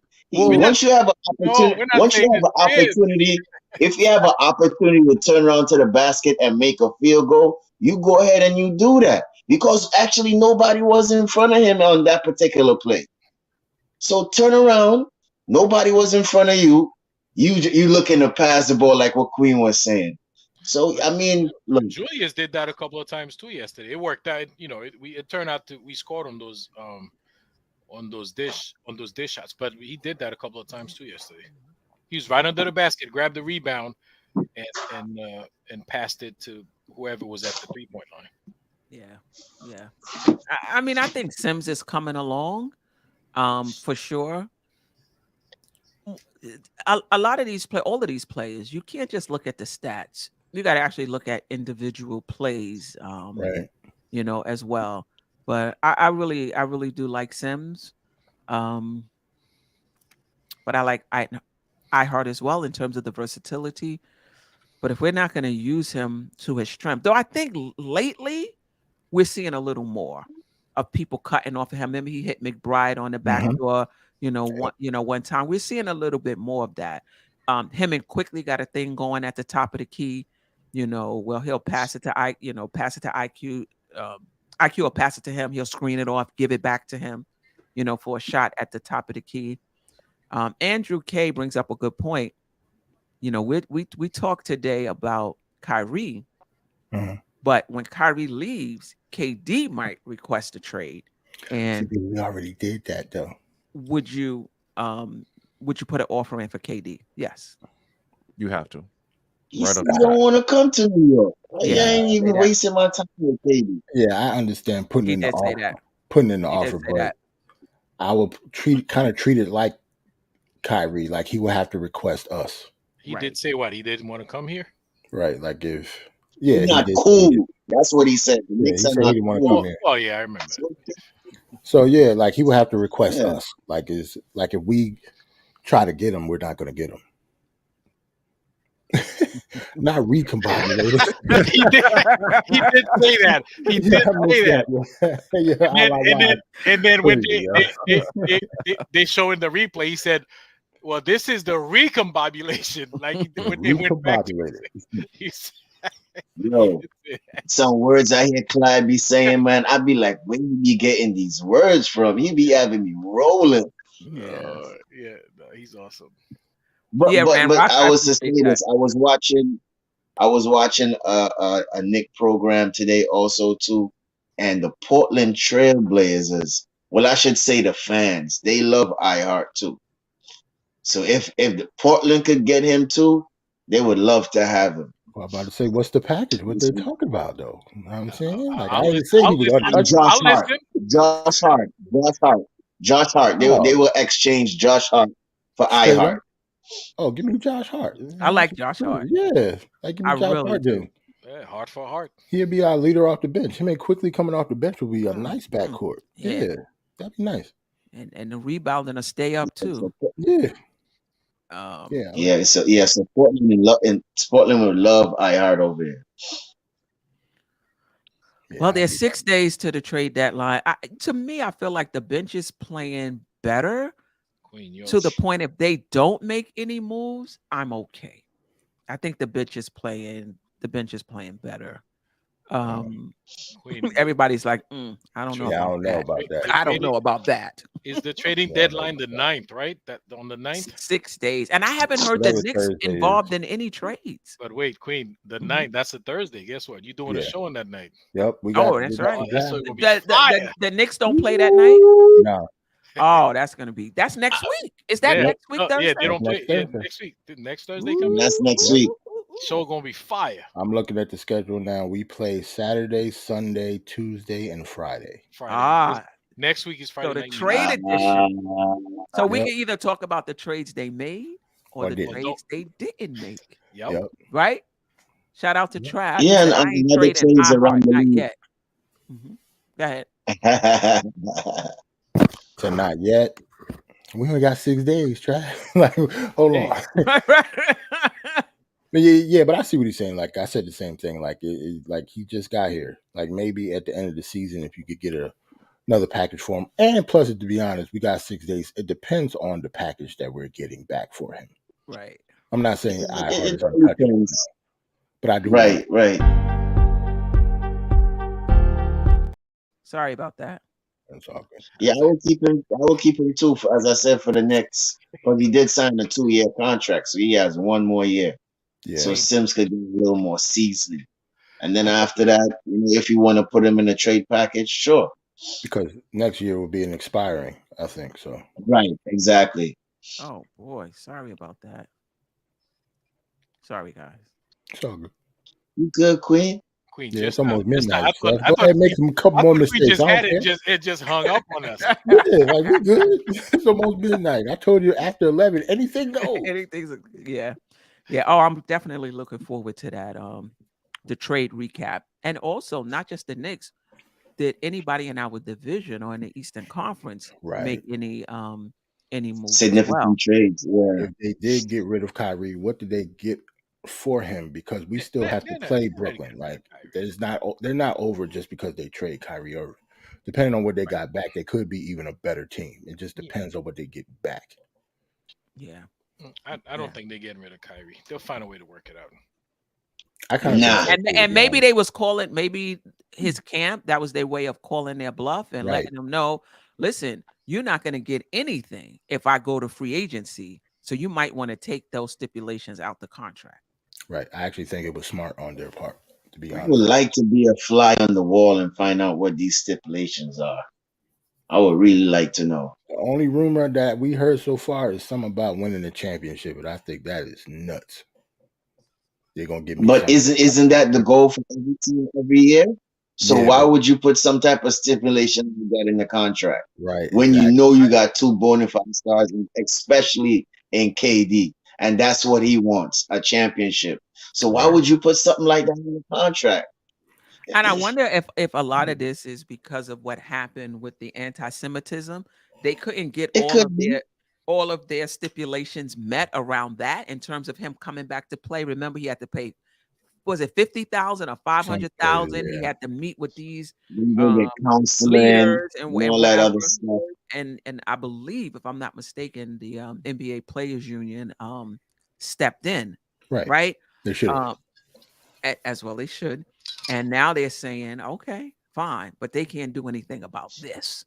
If Right. you want to play for us, basically, if you don't, we're going to pay you this salary if you give us a championship. Nah. We'll give you the max. Because like as a player, us winning a championship might not even be predicated on anything that I'm doing. That's true. I could average 40 and not And win we a still win. championship. Right. You gonna get that out of like take money away from me out of my contract because of that? No, That is absolutely true. not. What if KD No. decides that asks for a trade? What if KD actually Right. only had one leg for the rest of his career? Like that Right. man is always hurt. No, absolutely not. I would never do that. That's No true. player would do that. That's a very good point, actually. But you know the funny thing about that Katie asking for a trade is when they made that trade for Rudy Gobert at that time. And that's the package that the Nets were looking for. And nobody had that type of package at the time to give up Right. 5 first-round picks and this swap and that swap and this players. And ain't nobody had that package at that time. Minnesota. And I don't messed think the game nobody up. would ever give up that package like that again, Right.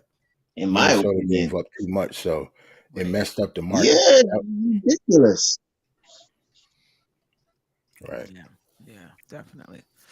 All right. Anything else? And if not, any last words? Nah, man, great show, Steph. Peace and love to the chat. Thanks for having us. Smash that like button. Definitely. The conversation don't stop. Word. Put the Salute comments the in the chat. comment section. Right. And that's I don't- about it. Peace and love. Yeah, I don't know if Trav B is Trav V, excuse me, is still in the chat, but I want to play his Randle joint if it's okay. I know I got permission to play it the last time.